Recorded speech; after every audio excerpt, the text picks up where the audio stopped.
Asta-sakhi Mandir, Srimad Bhaktivedanta Narayan Goswami Maharaj ki jai. Jai Nitya Leela Pravishta Om Asta-sakhi Srimad Srila Bhaktivedanta Swami Srila Prabhupada.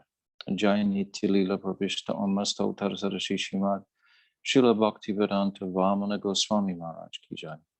Jai Nitya Leela Pravishta Om Asta-sakhi Srimad Srila Bhakti Pragyan Keshav Goswami Maharaj ki jai. Jai Nitya Leela Pravishta Om Asta-sakhi Srimad Srila Bhakti Pramod Puri Goswami Maharaj ki jai. Jai Nitya Leela Pravishta Om Asta-sakhi Srimad Srila Bhakti Rakshak Shiradev Goswami Maharaj. Om Asta-sakhi Srimad Siddhanta Saraswati Goswami Prabhupada ki jai. Jai Srila Gaura Das Babaji Maharaj ki jai. Jai Saptam Goswami Srila Satchidananda Bhakti Vinod Thakur ki jai. Jai Vaishnav Sarvabhauma Jagannath Das Babaji. It's the name of Krishna though. Go ahead, Bran.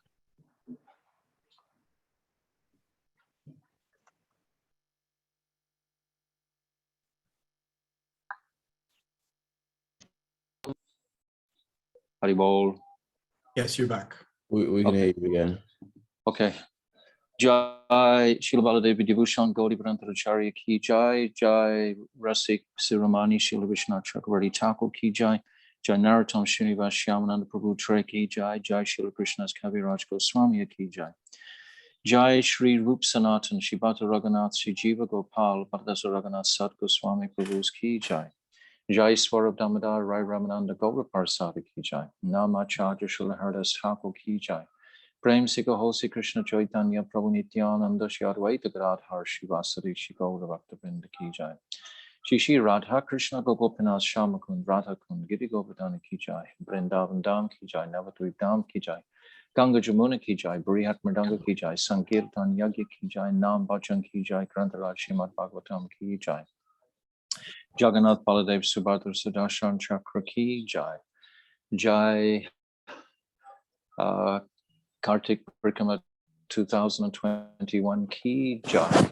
Jai Srila Gurudev Centennial Year ki jai. Vaishnavas ki jai. Ananta Gauda Vaishnava Vrinda ki jai. Gaura Premanandi Hari Hari Bol. Hari Hari. That's your cue, Ramananda. What was the cue? I'll sing Hari Hari Kabe Haba Vrindavanavasi. I'll just quickly read the translation within 30-40 seconds.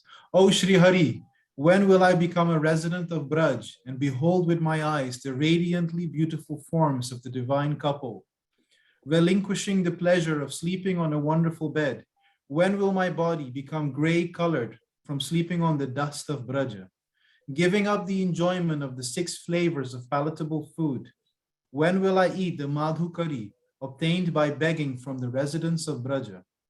Circumambulating the holy places, I will roam from forest to forest and then rest on the bank of the Yamuna. I shall find relief from the midday heat under the cooling shade of Bangshivat. When will I sit in the groves of Vrindavan and closely associate with the Vaishnavas? Narottam Das prays, when will such a state be mine? Hari Hari Kabe Hava Vrindavanavasi. Hari Hari Kabe Hava Vrindavanavasi. Nirakhi Banayane Jugala Ruparasi.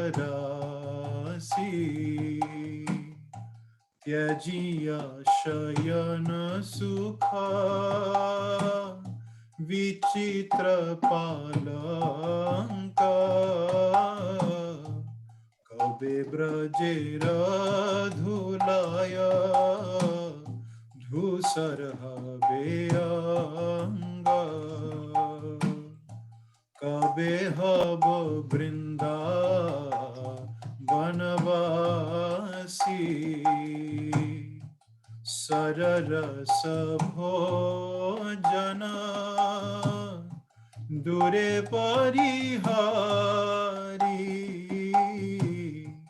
kabe braje mangiya, khaibo madhukari.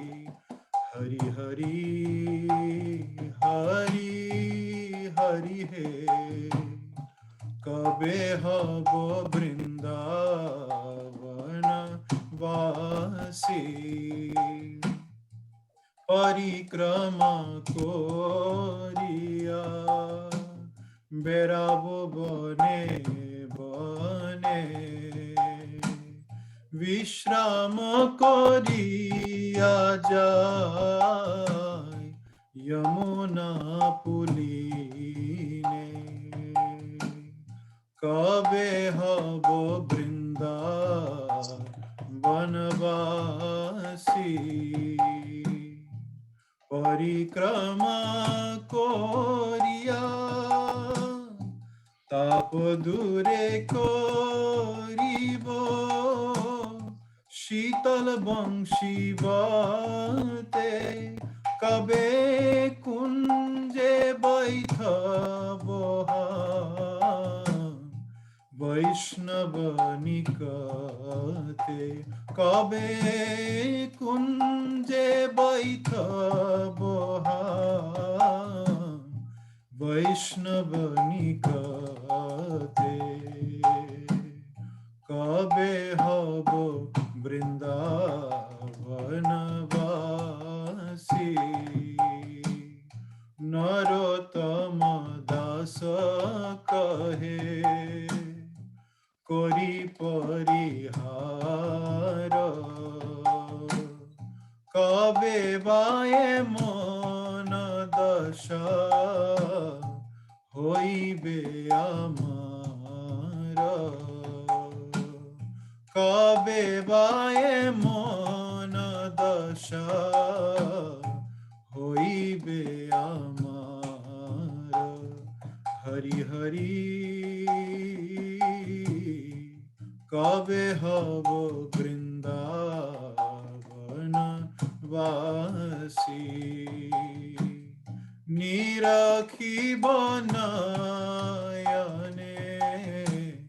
Jugal ruparasi, kabe havo Vrindavanavasi. Gurudeva Jaya Gurudeva, Gurudeva Jaya Gurudeva, Srila Narayana Gosvami Jaya Gurudeva, Narayana Gosvami Jaya Gurudeva, Guru Parampara, Guru Parampara, Parampara, Guru Parampara.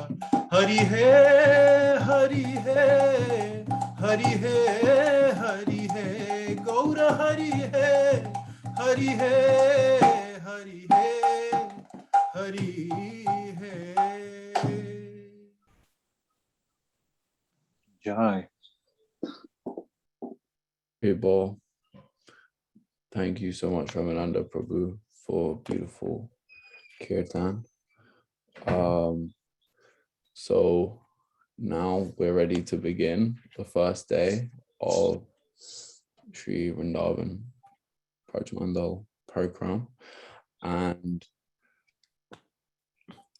so for the first hour, Sripad Chidandi Bhaktivedanta Chidandi Maharaj is going to take us to Kaliya-daha and to Srila Prabhodananda Sarasvati Thakur's bhajana-kutira and Samadhi. Then, for the next period, Sripad Bhaktivedanta Nemi Maharaj will take us to Sri Madana-mohana Temple, where Srila Sanatana Goswami's bhajana-kutira is. And then for the last section, we'll go back to Sripad Chidandi Maharaj to go with him to Astasaki Mandir. So I'm not going to spend very long introducing these places, because I know you have so much to say, Maharaj, and that Nimi Maharaj also has so much to say, and I know you're worried we're going to go over. So I'm just going to hand straight over to you right now so that you have as much time as possible to speak. Oh yeah, just before I do though, if we do go over, we've been legally required to say, if we do go over, or if you just have to leave for any reason, we're not taking any offense. So we're just happy that you can come for any amount of time. So if we do go over, don't feel like you're being rude by leaving. We understand you have duties, and don't feel like you're missing out too. Well, you are a little bit, but there are recordings, there are live recordings on Facebook, on YouTube, so you can catch up. So without further ado, I'm going to hand over to you, Maharaj, and you can begin. Jai Tarunji. Thank you, Tarunji. Gurave Gauda Chandraya Radhikaya Tadalaye Krishnaya Krishna Bhaktaya Tadabhaktaya Namo Namaha. I'm first of all offering millions and millions of Dandavat pranams unto the lotus feet of my most beloved Gurudev, Nitya Leela Pravishta on Asta-sakhi Mandir Srila Bhakti-vedanta Narayan Goswami Maharaj. And I'm offering the same again millions and millions of times unto the lotus feet of our most beloved Nitya Leela Pravishta on Asta-sakhi Mandir Srila Bhakti-vedanta Swami Srila Prabhupada. And all our Rupanuga Guru Varga and all the Vaishnavas present on this thread today, and anyone else who may listen later on. My prostrated Dandavat pranams to all of you. So today is a most glorious day. It's the first day of our actual walking Parikrama.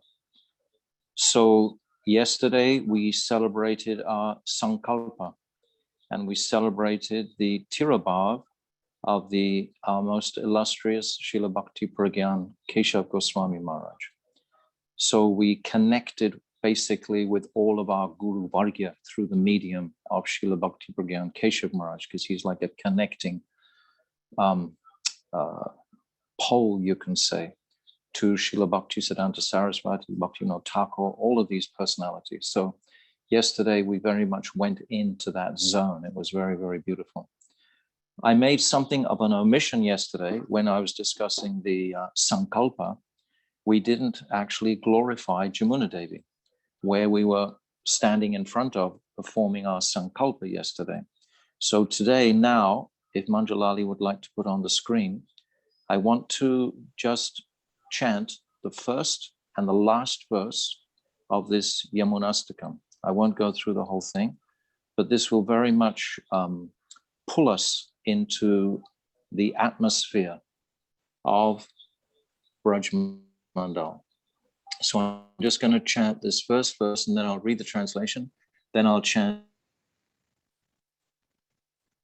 this verse where we're standing now. We've all just come out of the main gate of Gopinath Bhavan, a large group of devotees, maybe 1,000 devotees, and we're gazing at the beautiful waters of Jamuna Devi, and we're remembering our Sankalpa from yesterday. So I'm just going to recite this verse by Srila Rupa Goswami. Braturanta kasya patine bipati harini prekshayati papino pipapa sindhu tarini nirama durbi apya bandhu mamarvadara binda bandhu nandini. Sri Jamuna Devi prevents one from having to go to the city of her brother Yamaraj, the Lord of Death. Simply seeing her delivers even the greatly wicked from an ocean of sins. Her sweet waters captivate everyone's heart. May Jamuna Devi, daughter of the sun god Suryadev, who in this song is called Aravinda Bandhu, friend of the lotus, always purify me. So now, if you'd like to scroll down to the last verse here, I'm just going to... Can you see it? You're on mute. Well, I have to unmute Maharaj if he's on mute. Ask to unmute. Okay. I'm going to make you a co-host so you can automatically unmute yourself. Okay, very well. Okay. So now the devotees can meditate on this beautiful Astakam at their leisure and catch more intensely the exceptional flavor of Jamuna Devi. My Gurudev proclaimed many, many times that there are 3 Mahabhagavats always residing eternally in Vrindavan. That is Giriraj Govardhan, Brinda Devi, and Jamuna Devi. These 3 personalities, they always are there present. So this is the final verse. Tushta buddhi ashtakena nirmalomi chestatam tvamanena bana putri sarvadeva veshtitam yastaviti vardhanasva sarva papa mochane bhakti puramasya devi pundari kalochane. O Surya Putri, O Devi, O Jamuna, whose powerful waves are purifying and who is surrounded by all the demigods. For those persons of satisfied intelligence who recite this prayer, please increase their current of bhakti for the lotus-eyed Sri Krishna, who liberates people from all their sins. This is my supplication at your feet. Jamuna Devi Maharani Ki Jai. So we're all on the steps of Gopinath Bhavan, and we're appreciating with great honor Jamuna Devi, who is gently rolling in front of us, beside us. Now we're going to walk for about 1 kilometer to the Samadhi of Srila Prabhodananda Sarasvati. But before we do that, this morning in particular, today in particular, I want to orientate everyone who's not orientated with the geography to some degree of Vrindavan. It's extremely helpful. It's our eternal home. We should know approximately where all the 12 forests are. It's not very difficult. There's only 12 forests. And as we're walking up to Prabhodananda Sarasvati, we should know we're walking in the direction of north. And on our east, there's across the Jamuna. Manjalali, if you'd like to put that sketch up of the forests, please.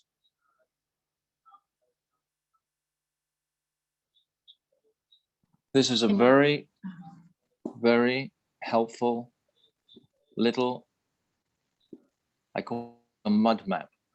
It's the sketch map. This map was made in 7 or 8 minutes this morning by one very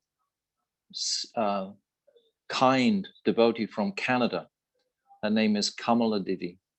And she was rushing off to work, and I begged her, she's a graphic artist, to please quickly put this together. So she did in a record space of time. And it's beautiful, it fits.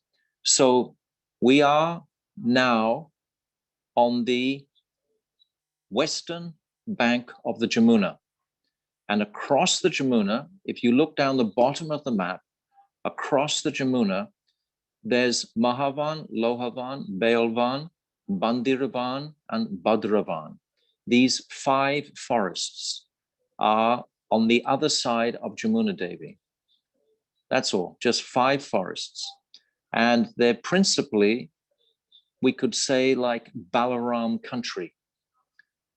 There are many, many pastimes of Baladev Prabhu is in this area. Dauji is also here. If we look on a detailed map, we can see far more forests and villages, etc., that are in fact. On this side of the map is Gokul, Mahavan. In the forest of Mahavan, down the bottom, there is Gokul, the village of Gokul, where we will visit very soon. So we are on the other side of the river, on the western bank of the river, and behind us, the first forest is Madhuvan, then Talvan, then Kamudvan, then Bahulavan. These 4 forests are quite close together. They're like in a group, so to speak. And then you have the extensive forest of Vrindavan coming up from the Jamuna. It comes like in a V shape with the point at the village of Vrindavan on the bank of the Jamuna, and then it spreads itself out to include Govardhan. Govardhan should actually be further back. It's not quite geographically placed correctly, but it's in approximately this area. This place is Govardhan. Then on the other side is Kadirvan and Kamyavan. So that's it basically. And you see the dotted red line around the side that shows the border of Rajasthan on the other side. So we're in Uttar Pradesh, UP. So this is a wonderful meditation for us, certainly as we're wandering through all the different forests. If we have a rough idea, it's like if you go to a city and you know where the main streets are, you feel kind of orientated, you feel like at home more so than if you would just arrive and not really know which way's which and etc. You'd be a little bit confused, disorientated. So knowing this little map, and for the enthusiastic devotee, we can chant these names daily. Bhadravan, Bandiravan, Bailvan, Lohavan, Mahavan, Madhuvan, Talvan, Kamudvan, Bahulavan, Vrindavan, Kadirvan, and Kamyavan. And each time we mention the name, if we have an approximate idea of their location, and certainly after our 30 days together now, we will understand many, many of the pastimes that are being performed in so many of these forests, these wonderful forests. So that's the map, so to speak. And you can download that map and you can begin to familiarize yourself with where the forests are. It's very, very helpful to appreciate the geography of Vrindavan. So now we're walking north from Gopinath Bhavan. We have Jamuna Devi on our right, and we're walking, as I said, for approximately a good kilometer. And we're going to come to Kaliya-daha. And just before we come to Kaliya-daha, we come to the Samadhi of Srila Prabhodananda Sarasvati. Srila Prabhodananda Sarasvati was originally from Sri Rangam. And his brother is Venkatabhatta.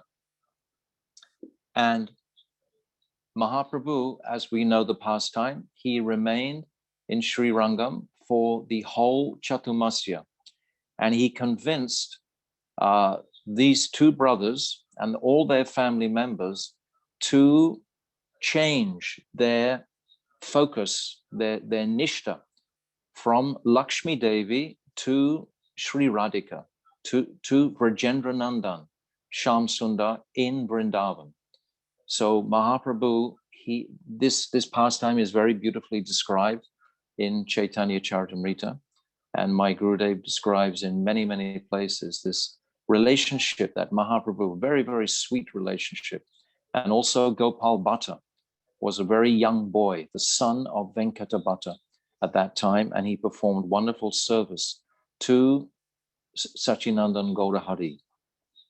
And of course, we know later on, Gopal Bhatta, when his parents left this world, he came to Vrindavan and resided there and is now understood as one of the prominent 6 Goswamis who took the works of Sanatana Gosvami principally and assisted him in all his publishing of his works, Hari Bhakti Vilasa, etc. So Prabhodananda Saraswati, in his Prakat, in his Siddhadeya, he is Tungavidya. Tungavidya is considered 5 days older than Srimati Radhika. And she's exceptional in all talents of language, astrology, talking the language of the birds, in all the plant life of Vrindavan, in mantras in particular, to offset snake bites. So many incredible qualities and talents all of the Sakhis had. And so Prabhodananda Sarasvati, in his spiritual form, he is none other than Tunga Vidya, one of the Asta-sakhis.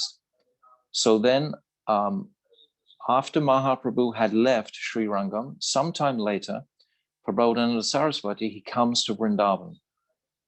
And he fully immerses himself in the deepest mood of bhajan, to such a degree where he would live in an incredibly solitary place. We'll visit his place when we go out near Kamyavan. In Kamyavan, there's one place called Lukluki, and we can see from the top of a hill, when we look down, we can see his bhajan-kutira, or where his bhajan-kutira was. And it's in a really, really dense jungle place. Practically no animals even can get through the dense jungle. And yet Prabhodananda Saraswati lived there alone for so many years, performing intense bhajan. And the fruits of that bhajan manifested in the most wonderful granthas, most wonderful books that he bestowed upon the conditioned souls for their pleasure, particularly the Vrindavan Mahimamrita.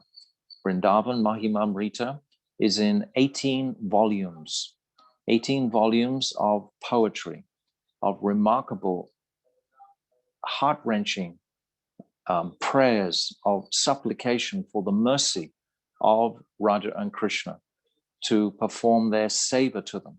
But mixed amongst these prayers of direct supplication, there's many, many beautiful verses. I just want to recite a few to you just to get a flavor here. So Manjalali, you can put that Prabhodananda Saraswati text on the screen.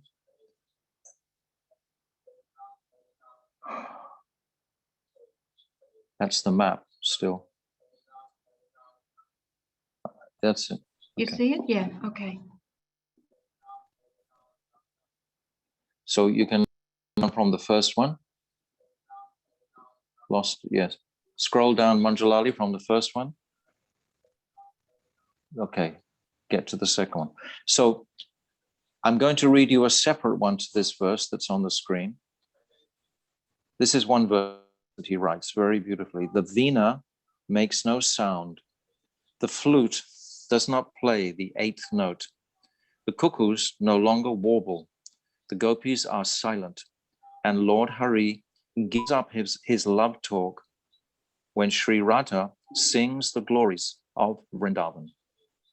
So this is one of his very beautiful verses in the 14th Shataka that he wrote. Another one is Radha and Krishna worship Vrindavan, saying, "Beloved, let us multiply our lives by millions of times, and with these millions of lives, offer arati to Vrindavan. May glorify Sri Vrindavan." So then another very beautiful one, I think this is the one on the screen. Oh, yes. "Oh, brother, when you close your eyes in death, where will your loving wife, children, brothers, relatives, and friends be? Where will your fame be? Where will your pride, wealth, education, control over others, and other powers and opulences be? Where will your good qualities be? O learned and intelligent friend, why do you not renounce these temporary things now and run to Vrindavan?" So very powerful words. And the second one here, "Have you heard yourself glorified? Have you not heard yourself glorified again and again in many lifetimes? What varieties of sensual pleasures, beginning with enjoyment of beautiful women, anointed with sandal and decorated with splendid garlands, have you not enjoyed in many lifetimes? Now please become averse to all these sensual pleasures. Now become like a bumblebee, enjoying the ultimate transcendental pleasure in the charming forest that is the place where Sri Radha enjoys." So in his form as Tunga Vidya, he's an Astasaki, one of the Priya Sakis, Priya Nam Sakis, principal 8 Sakis of Sri Radhika, rendering so much service. And I just want to read one more because this one is very good. In all the 3 worlds, what men are not controlled by women? They who are not controlled are mostly men who hanker for fame, but some may be seen who are great saints, untouched by material desires, and whose company makes the material desires of others fall away. O intelligent reader, if you have no desire to awaken the material benefits that sleep in your hand, reside peacefully in Vrindavan. So this is the meditation that Prabhodananda Sarasvati was absorbed in so deeply within the groves of Kamyavan, initially, before he came at the end of his life to Vrindavan, where we have just reached now. We've reached his Samadhi. So he also gave us the Sri Krishna Chandramrita, and he gave us the Radha Rasa Sudhanidhi, such a beautiful meditation and sweet contemplation of Radha and Krishna's most intimate pastimes, and the Sangeet Madhav. So these are just some of the books that we have from the fruit of Srila Prabhodananda Sarasvati. So we come to this beautiful, rich personality, and we beg at his lotus feet today for his kripa to give us that vision, to give us that enthusiasm initially, and then to give us the vision of Aprakat Vrindavan, which is always present. The most powerful thing in this Dham of Vrindavan is the dust itself.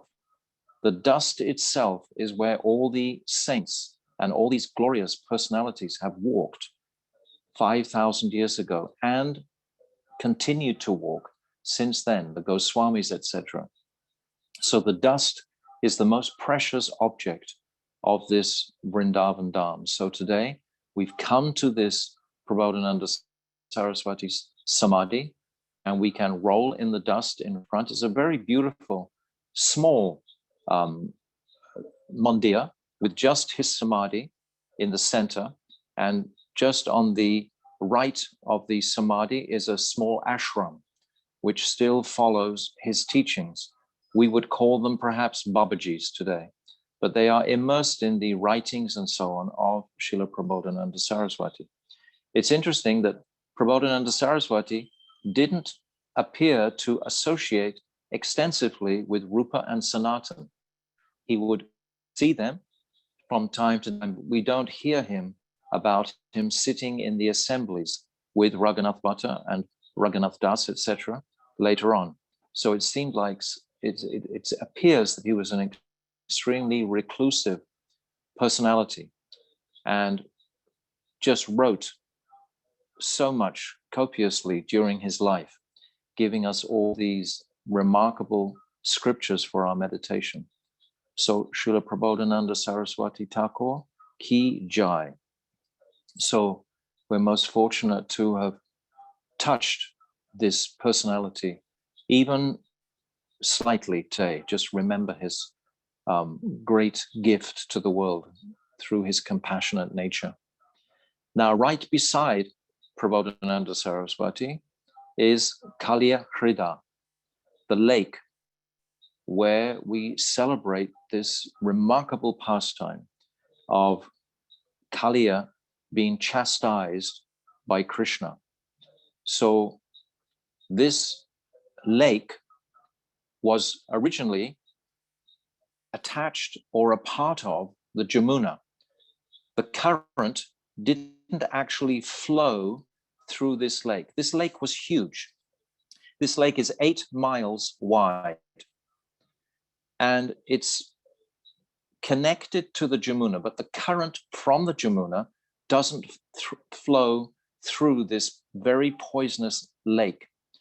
So the pastime is that Kaliya originally resided in Ramanaka, and his brother is Garud.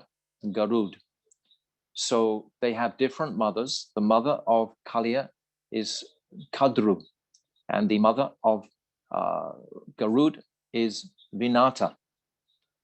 And they are both wives of Kashyapa. Kashyapa had 4 wives, and these are 2 of his wives. So Kadru is described as being very cantankerous person, in fact, quarrelsome. And she would quarrel with her co-wife, Vinata. And as a result of that quarrel, there was animosity between the 2 sons of these wives. The son of Kadru was Kaliya, and the son of Vinata was Garuda. So they inherited something of an animosity due to their mother's differences of opinions. And there's a pastime, very beautiful pastime that Srila Gurudev tells. It's a longer pastime. I'm not going to tell that pastime today. But in principle, the conclusion of that pastime is that Vinata had to become submissive to Kadru. She had to become submissive as a maidservant to her as a result of she was cheating, in fact, Kadru, and she cheated Vinata. And so when Kadru's son, Kaliya, was residing in Ramanaka, he would have to appease Garud, because Garuda was in fact more powerful than Kaliya. Kaliya was a ferocious serpent with 101 principal heads and thousands of smaller heads. But he was ferocious and very, very envious personality. And once Garud, he smashed him with his wing in battle with him, so to speak. And Kaliya, he fled from Ramanaka to take shelter of the Jamuna, because in the Jamuna, in this particular place, was one sadhu called Shubhara Rishi. And he was meditating there in the waters of the Jamuna. And in his meditation, he was aware of all the fish life, etc. And one time, Garuda came there and he took one of the fish from that lake.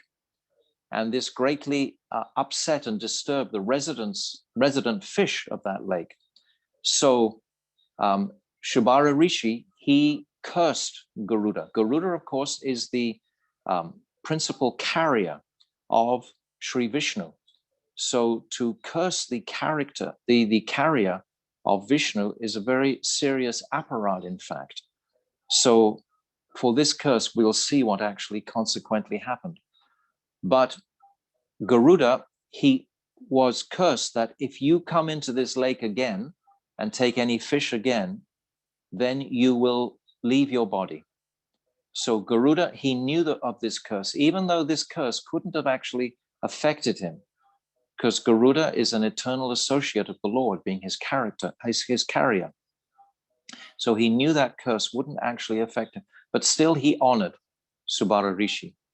So Kaliya, he was residing in that lake. And that lake, as I say, was connected to the Jamuna, but it wasn't actually, the water, the current wasn't flowing through the lake. In Australia, they call them billabongs, where the river goes by, and off to the side, there's like a lake. It's a side aspect to the river.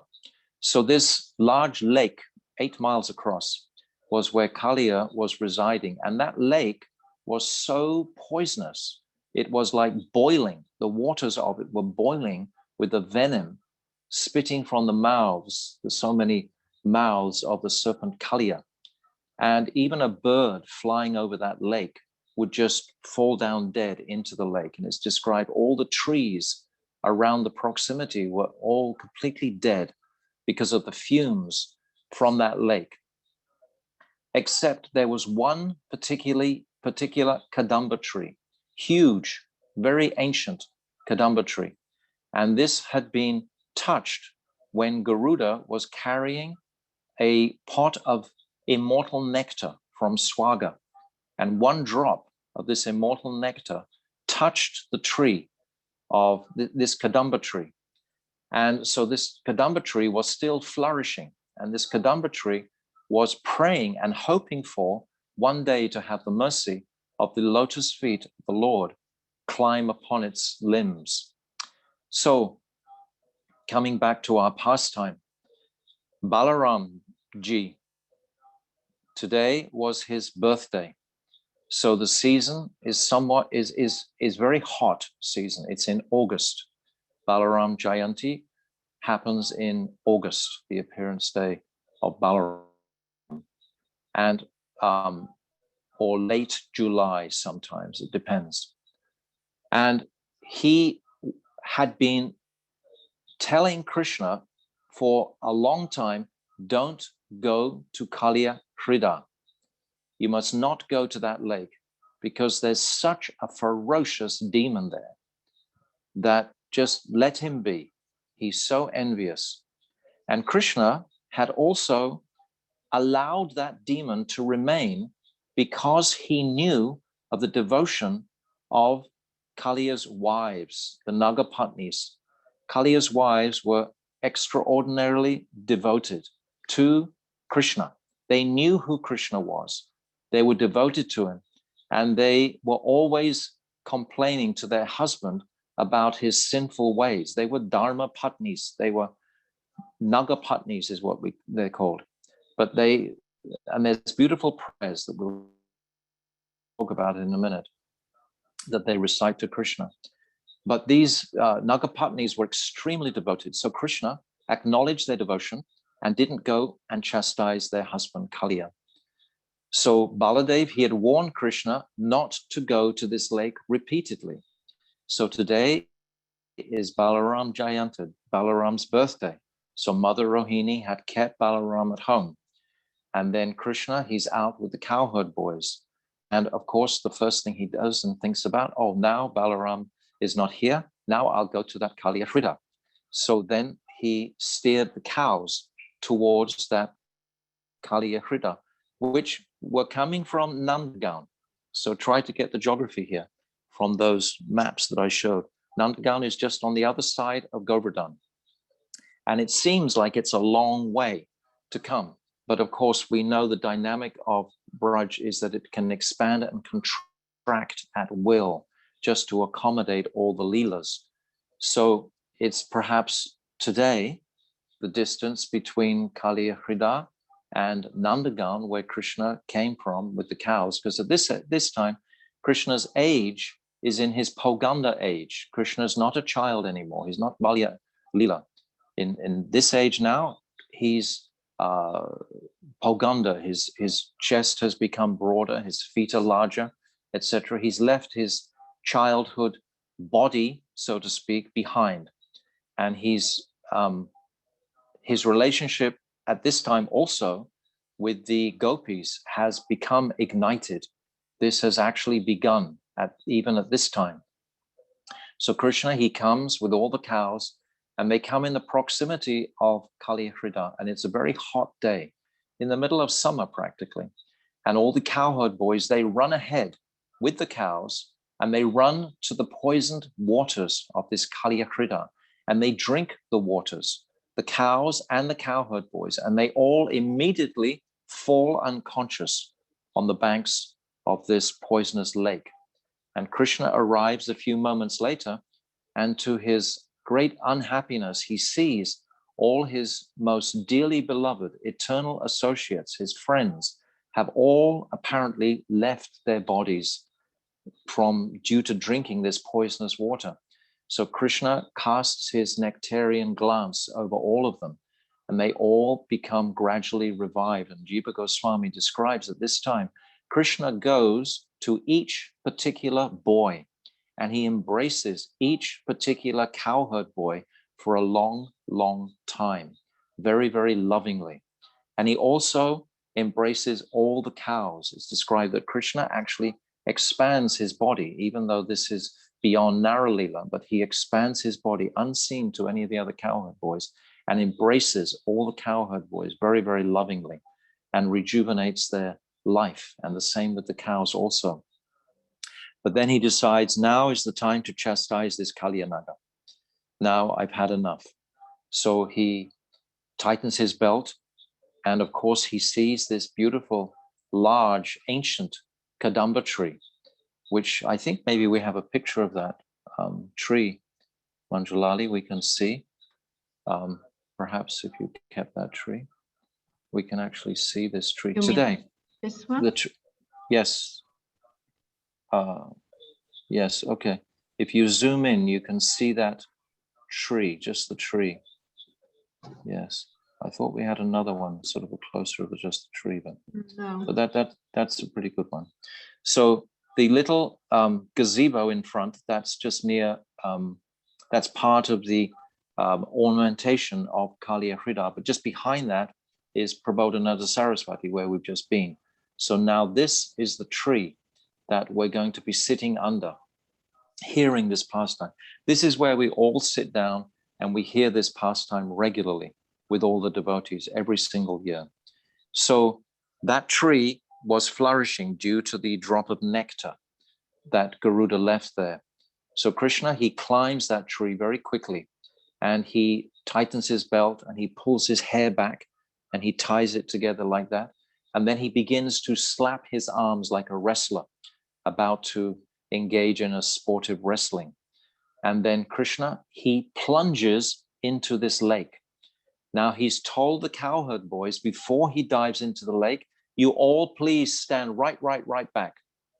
He chases them all back, you know, about a few hundred yards away from the lake because he knows what's going to happen when he dives in. Krishna is carrying the entirety of the Brahmand within his abdomen. When he dives into this lake, all these towering waves manifest and overflow the banks. These poisonous waters overflow the banks. So he's cautioned the cowherd boys to stand right back so that they won't be caught again in the poisonous waters. And then Krishna, in great joy, he begins to splash on the surface of the water. He begins to swim around and using the flat of his hands, he's smacking the water, creating all sorts of musical, beautiful sounds. And he's dancing practically with his hands on the water. And of course, this is totally agitating to Kaliya, who's in the very depths of this lake. And when he is aware that there's an intruder in his lake, he can't believe this. He's astonished. And he comes roaring out of the depths of that lake. And he sees for a moment the absolute beauty of Krishna. He sees his beautiful yellow dhoti. He sees his beautiful lotus-like face. He sees his beautiful lotus-like eyes. He sees his beautiful form. In other words, he has a moment to embrace with affection the Lord. But no, his cruel, shocking nature completely overpowers him. And he reaches forward with his fangs. And with his fangs of his main hood, he bites Krishna on the chest. And he wraps him immediately in his coils. And Krishna is being very submissive here. Krishna is performing a wonderful pastime for the residents of Vrindavan to get great joy and pleasure from eventually. But this is how the pastime is unfolding. So Krishna is wrapped in these coils of this ferocious naga, this ferocious serpent. And the cowherd boys are just speechless. They absolutely can't speak anything. And the cows also are just totally shocked. And the cowherd boys, they lose consciousness in anxiety about what is happening to Krishna. They're just confused about what's happening to Krishna. And at this time, the demigods, whose faith is not absolute, that Krishna is the Supreme Personality of Godhead, as we see in many, many leelas, like when Krishna goes to ask for a parijat flower from Indra, after he's just heard Indra's piteous apology for trying to drown the residents of Vrindavan when Krishna lifts Govardhan Hill. And he's heard Indra's prayers begging forgiveness. And then a week later or so, Krishna goes and asks for a parijat flower, and Indra doesn't give it to him. So the demigods, they're not totally 100%, their nishta that Krishna is that Supreme Lord. They're not fixed in that.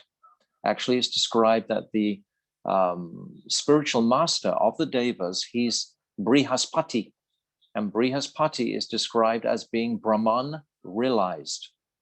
This is how Bhagavatam describes, Srila Vishnu Chakravarti Thakur describes that Brihaspati is Brahman realized. So therefore, what to speak of all the residents of Swaga? If the spiritual master of Swaga is proclaimed to be like a Brahmavad, Brahma realized, this means he hasn't got his meditation across the Viraja river. So the residents of Swaga are the same.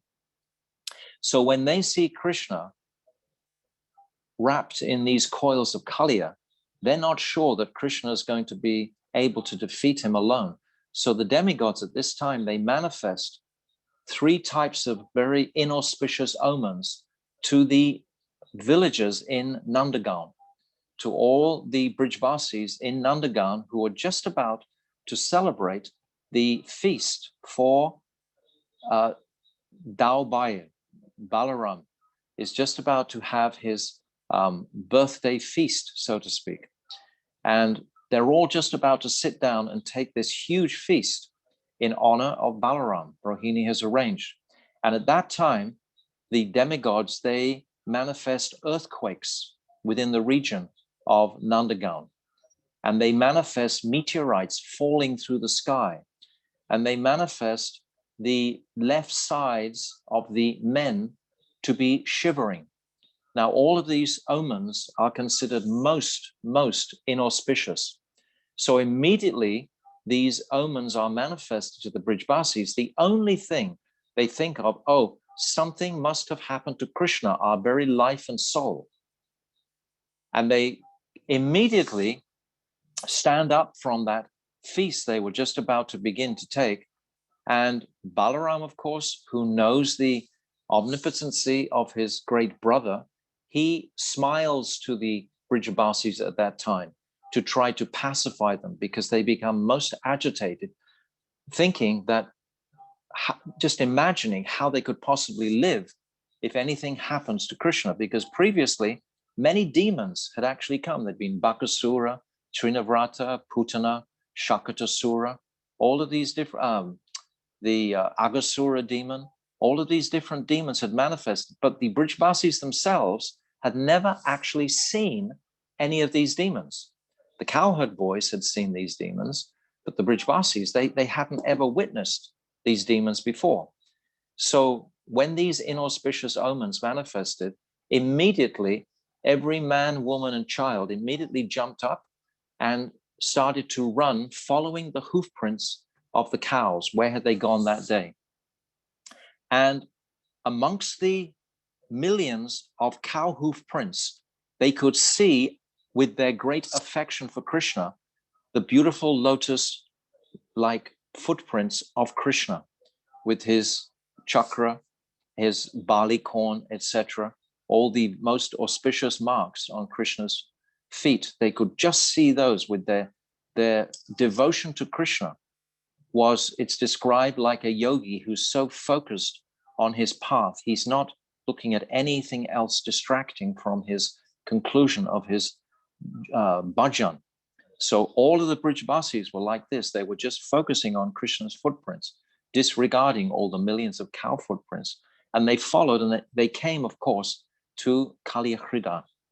And there, to their horror, they saw Krishna wrapped in these mighty, powerful, huge coils of Kaliya. Their little boy, they were just more than shocked. And then they could see the cowherd boys, because they asked the cowherd boys what happened. The cowherd boys couldn't speak. They were in too much shock. And they could see the cows also were just in such a state of shock. And then, of course, immediately the cowherd men, Upananda, Abhinanda, etc., they tried to enter the lake. But Balaram, knowing the potency of his brother, he widened his arm and he stopped them. He checked them from entering the lake. And he gave them such a moon-like smile and told them, don't you remember what Garga Rishi said? That this child Krishna will have great powers and will always protect you. Why are you so afraid? But the Brijbasis, they became overwhelmed in anxiety. And what to speak of Mother Yashoda? She fell down like a cow for her lost calf. It's described grieving piteously and just fainted. And when Krishna realized the separation mood that all of the Brijbasis were experiencing at that moment, then he decided, now I cannot let my darling Brijbasi suffer any more anxiety. Then he began to expand his body within the coils of Kaliya. Krishna actually stays within the coils of Kaliya. It's described for a single muhurta, which is 48 minutes. So all of this that I've just been describing takes place in 48 minutes. Krishna is wrapped in these coils, which is a considerable time. That's practically an hour. He was giving Kaliya this mercy of his residing in his coils. And then Krishna expands his body. And by his expanding his body, it feels intolerable to Kaliya. And he can't contain Krishna any longer. And he has to release him. Then suddenly Krishna comes back to his original size and jumps out of the coils. And meanwhile, while Krishna has been in these coils, there's an island right in the center of this Kaliya-da, in the center of this lake, this 8-mile lake. There's an island. And Kaliya has sort of shifted across to that island while he's held Krishna tightly within his coils. And now Krishna jumps out of the coils and he starts running around and around Kaliya. Kaliya has 1,000 hoods. And with all his 1,000 hoods, he's trying to bite Krishna, but he can't catch him. Krishna is running so fast like lightning, just like when he fights with that elephant in Mathura, Kubalya-pida. He runs between that great elephant's feet and he just runs around and around. And Kaliya becomes more and more dizzy, more and more frustrated. And when Kaliya becomes exhausted, practically his poison is becoming exhausted by trying to catch and chase Krishna, then Krishna, to the astonishment of everyone, he pushes one of Kaliya's prominent hoods down and he jumps on that hood of Kaliya. And then he kicks that hood. And remember, I said previously to appreciate that Krishna is holding all the Brahmans, the weight, not just of this universe, this planet where we are, but all the Brahmans in existence. Unlimited billions of Brahmans are within the abdomen of Krishna.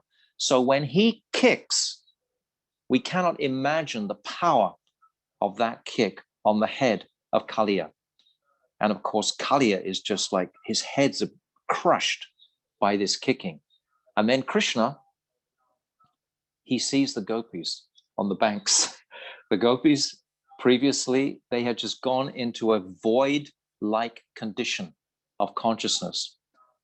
Some purvarag had just begun to awaken in the hearts of the gopis. It's described by Jiva Goswami. And their affection, seeing towards Krishna, had really become very romantic, completely in a mood of madhurya. They had begun to consider, how can this beautiful boy become our paramour. They had begun to think like this. So Krishna was aware of their glances. So then he wanted to demonstrate the expertise of his dancing. So he begins to dance on these broad hoods of Kaliya. And each time he goes from one hood to the next, he kicks it with such a powerful, crushing blow that Kaliya, his brain is becoming knocked out. And then Krishna, he's called Natavara. Natavara means the master of dance. Shivji is Nata Raj. Shivji is the king of dance, but Krishna is the master of dance. The master of dance is actually greater than the king of dance.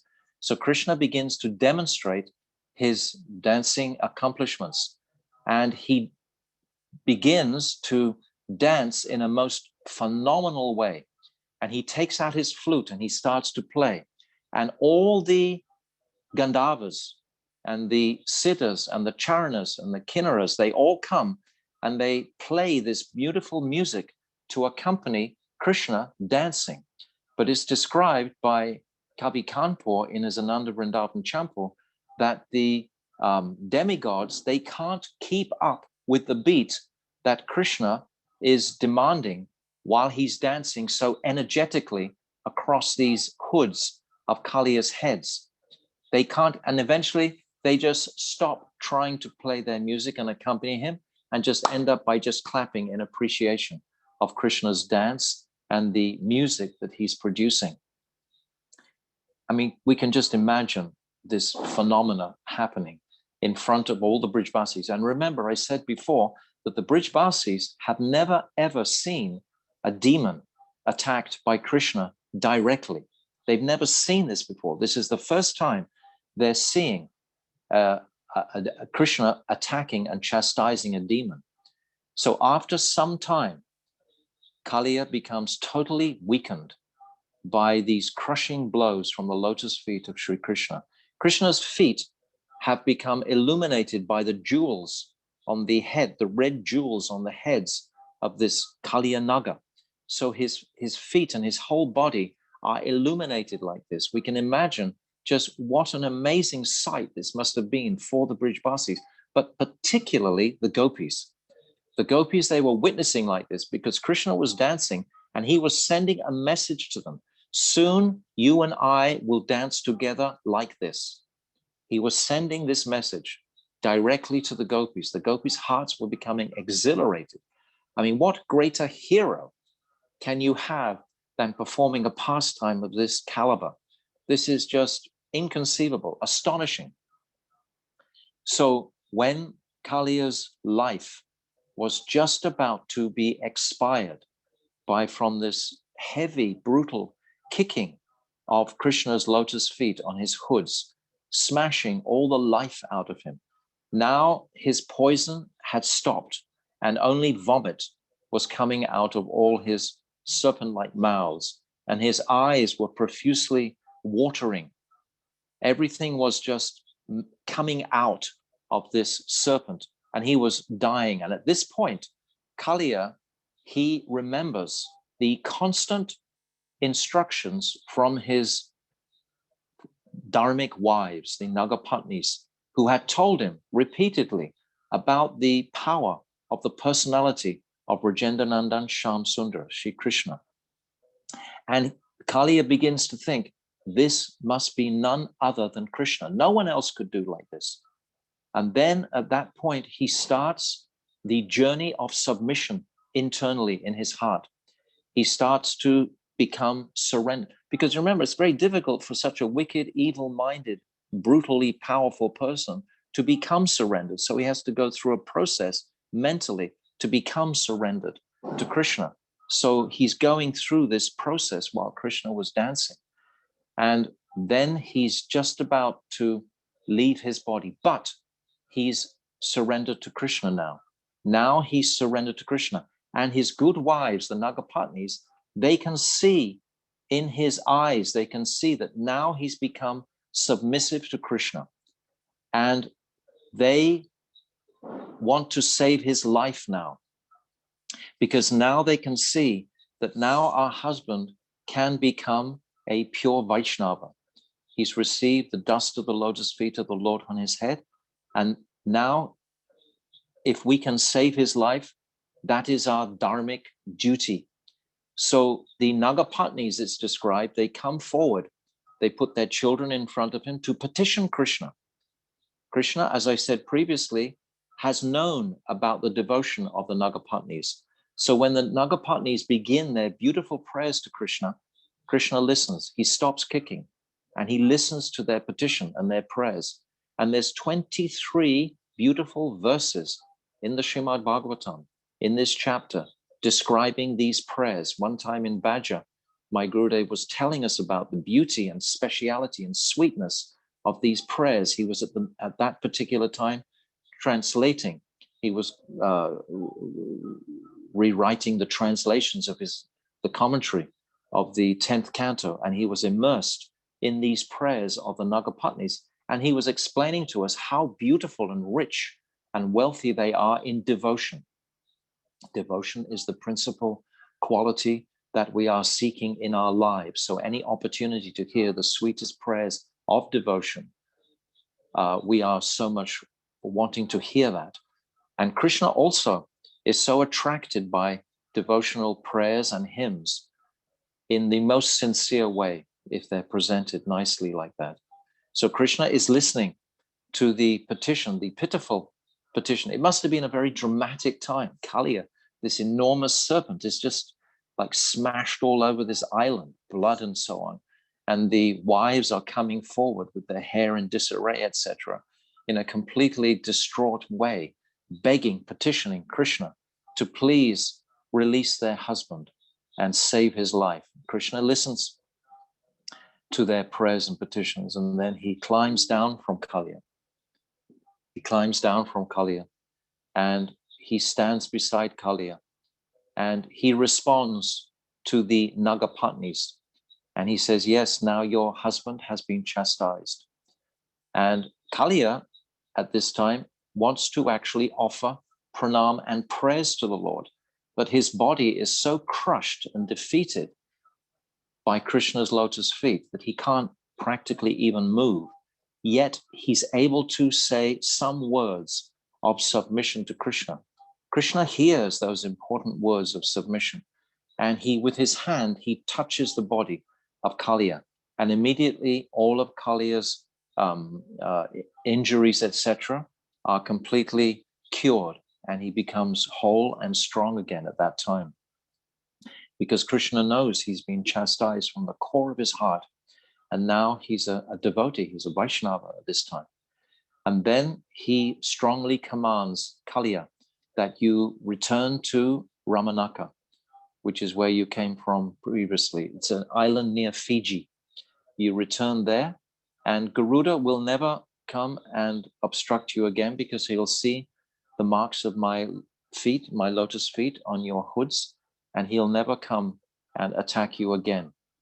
And at this time, the Nagapatnis, they seat Krishna on a beautiful seat, and they put beautiful creams and ointments all over his body, because he was 48 minutes in the waters of Jamuna, and he became cold somewhat. So all his body, Krishna's body, is invigorated by these ornaments, these creams, etc. And then they ornament Krishna with beautiful jewels and so on. And while this battle was actually going on, Krishna's Kaustubha money came off his neck and somehow or other came back into the treasury of Kaliya. So when the Nagapatnis were decorating Krishna with so many jewels and earrings, etc., they place again this Kaustubha money on Krishna's neck. So meanwhile, of course, all the Brijvasis, they're watching this amazing pastime unfolding. And then finally, when Kaliya is banished back to Ramanaka, and he has to leave immediately, Krishna won't tolerate waiting for a single moment, but just immediately leave with all his retinue and family and children, etc., and leave that lake instantly. And at the very moment that Kaliya and all his wives, etc., leave that lake, immediately by Krishna's mercy, all of that lake is totally purified, and its waters are back to that pristine, pure condition that they were originally. And all the trees on the banks of that lake come back to life again. And then Krishna returns to the bank of the Jamuna there. And of course, the Brijbasis are just overwhelmed to have their Lala, their darling child, back in their midst. And they just embrace him so much. And first of all, of course, Mother Yashoda, she just runs unrestrainedly up to him. So all the other ladies, the older ladies, they all come and embrace Krishna. But Nanda Baba, who's usually reserved in front of all the women, he pushes himself through the crowd of ladies and immediately grabs Krishna with such affection.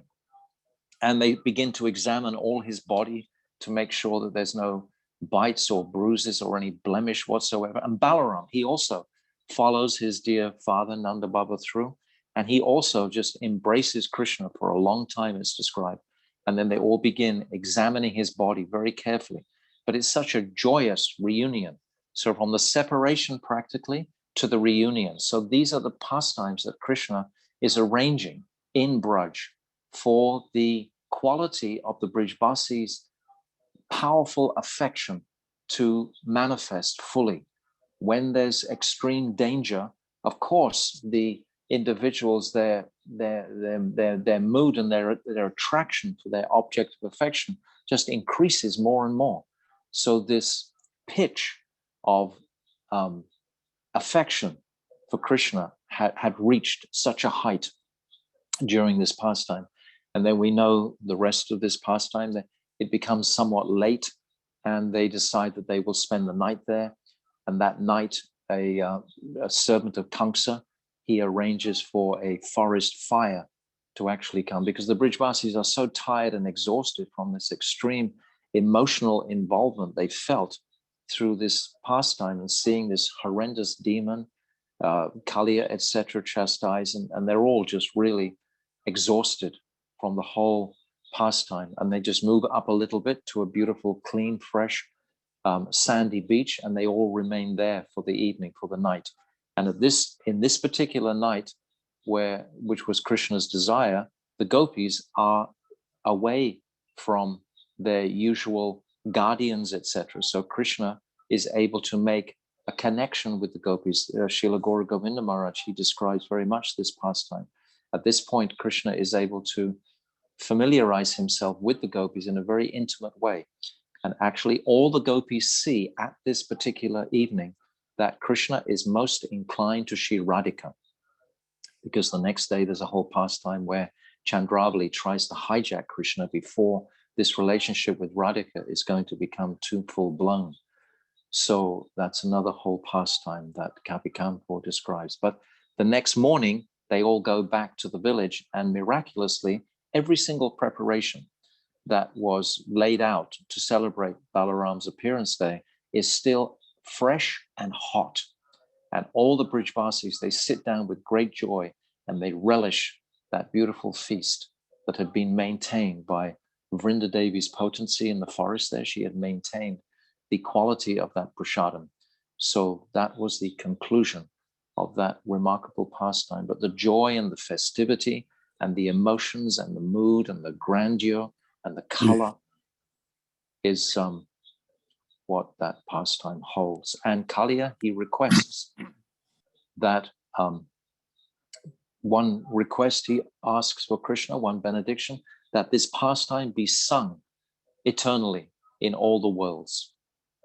And Krishna grants that benediction. So this pastime we sing and chant every first day of our walking Parikrama. So Kaliya Hrida ki jai, Srila Gurudev ki jai, Vanchakalpa Tarubhyascha, Kripa Sindhuvevacha, Patitanam Pavnebhyo Vaishnavebhyo Namaha. Maharaji, Dandavat.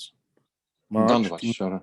Sorry, Yes. I joined late because of my appointment. And forgive me if you've already covered this, but can you remind us what anarta, Bhaktivinoda Thakur wrote about the anartas cleared by, not symbolized, but the anartas that are cleared by meditating on these demon pastimes. Can you remind us which one this is? Brutality and a wicked, devious, deceptive mentality. That's how Bhaktivinoda Thakur.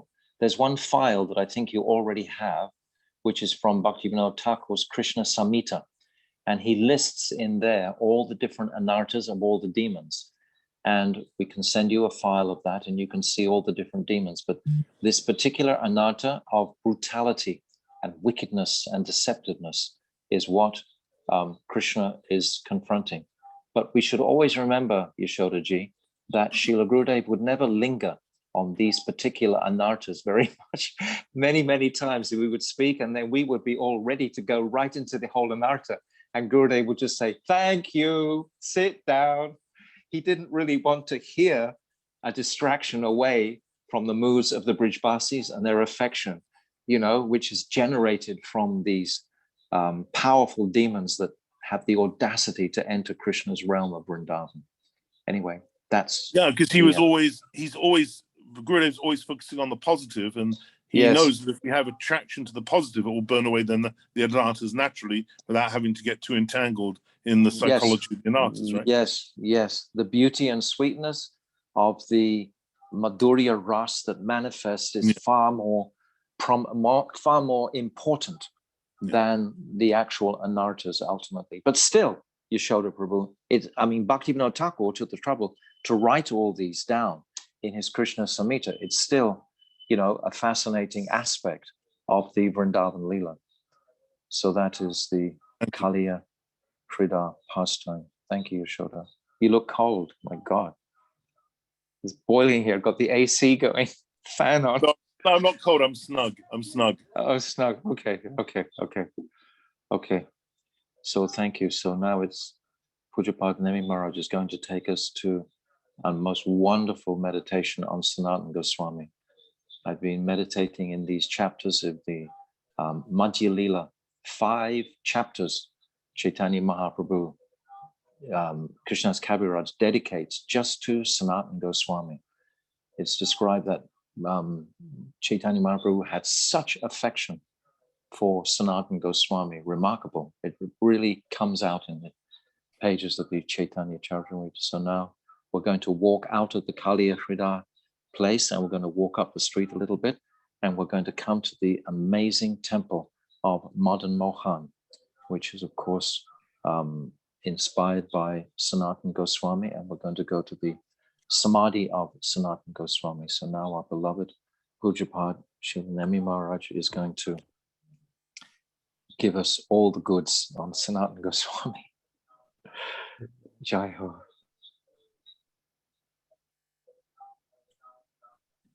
Maharaj, oh, I need to unmute you. Okay, you should be able to unmute now. Yes, very well. Yantimirandhasya Yananjana Shlakaya Chakshuramalitam Yana Tasmai Shri Gurave Namaha. Namam Vishnupadaya Krishna Pristaya Putale Srimati Bhaktivedanta Samaniti Namane. Namam Vishnupadaya Radhikaya Priyatmane Shri Srimad Bhaktivedanta Narayaniti Namane. Namam Vishnupadaya Gaura Pristaya Bhutale Shri Srimad Bhaktivedanta Bharati Iti Namane. Vanchakalpatarubhyascha kripasindubhyavacha putitanam pavanebhyo vaishnavebhyo namo namaha. Shri Krishna Chaitanya Prabhu Nityananda Shri Gadadhar Shivasri Shiva Bhaktivedanta. Hare Krishna, Krishna Krishna, Hare Hare. Hare Rama, Rama Rama, Hare. Bande Rupa Sanatana Raghujigo Shri Jiva Gopalako. So, we've heard this fascinating pastime at Kaliya-krida. And after that, as Pujapad Chaitanya Maharaj mentioned, so Krishna felt a little cold. So he went out, then as we go down on the Parikrama mark, the Parikrama path between Gopinath Bhavan, which is right on the Parikrama path, and Kaliya-krida, which is also on the Parikrama path. So maybe midway, there's quite a tall hill, and on top of the hill is the old Madana-mohana Temple. And this place is called Dashadvita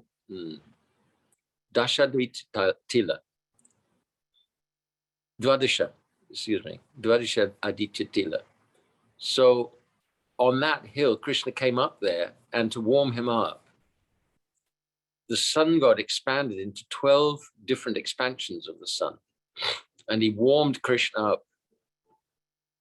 And Krishna was perspiring so much. There was a pond at the bottom, which is not there now.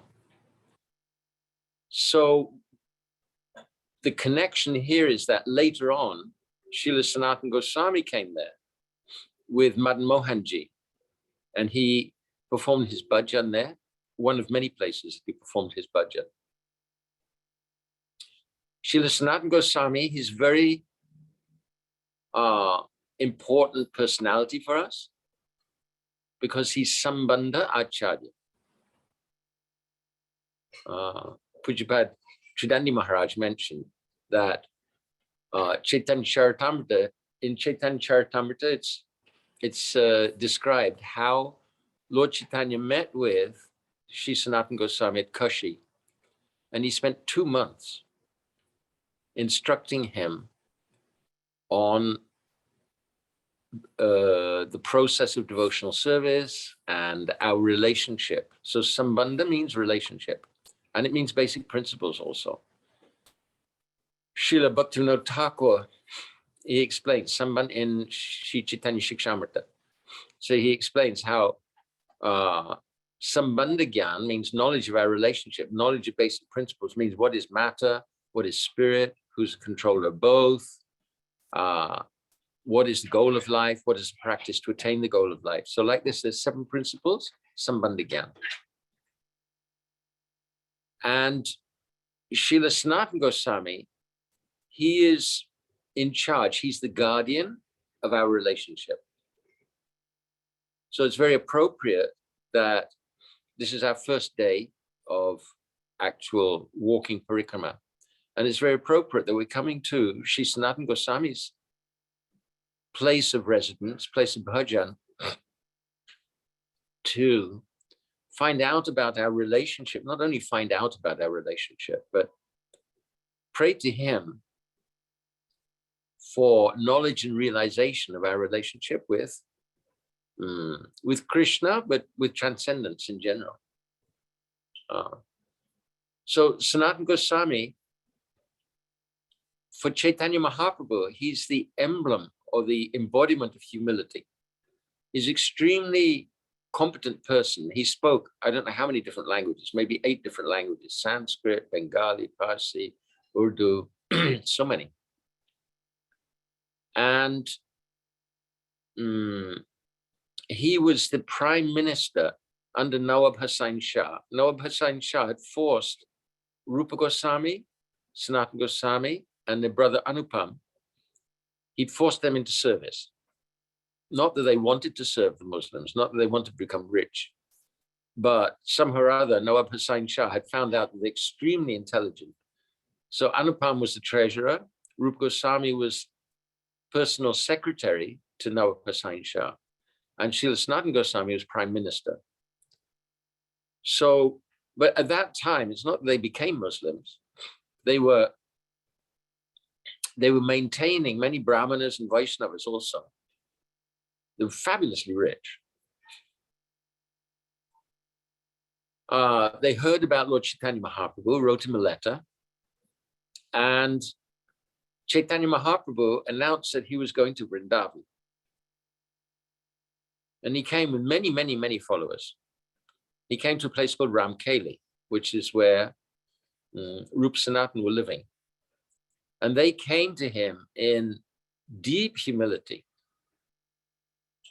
Such prominent personalities. They came in deep humility with straws in their teeth, sign of humility. But this is real humility. Sometimes devotees come with straws in their teeth, but their humility is not actually genuine. I've seen in front of Gurudev. There's one of our Russian devotees. He came in to offer obeisances to Gurudev. And then he gets up and he's got a bunch of straw in his mouth. Everyone cracked up. Gurudev also laughed like anything. But Rupa and Sanatana, they're really deep humility. Chaitanya Mahaprabhu, even he was embarrassed. And they're praying, Namo Mahavadanyaya Krishna Prema Pradayate, Krishnaya Krishna Chaitanya Namna Gaurati She Namaha. You're the most munificent because you're giving Krishna Prem to the most unqualified. So Rupa and Sanatan, because they already have such intense love for Krishna. So Prem is a manifestation of love, and love is a manifestation, Prem is a manifestation of humility, and humility is a manifestation of Prem. So their humility is deep like an ocean. And it,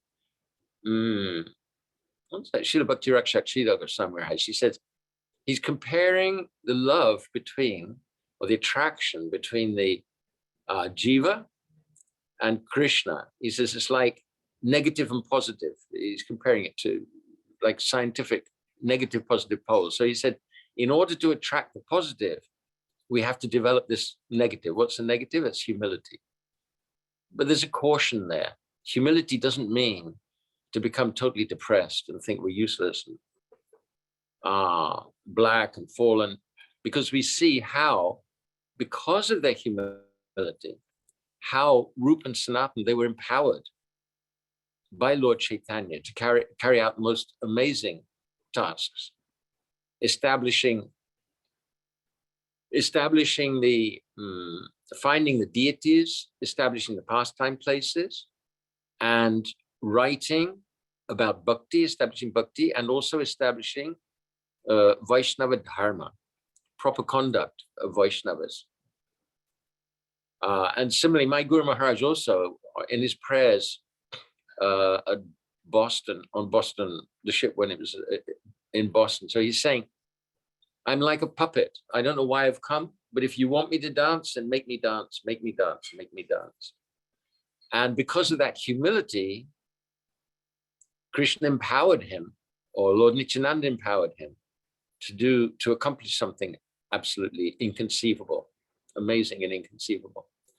So Chaitanya Mahaprabhu is the emblem of that humility, especially.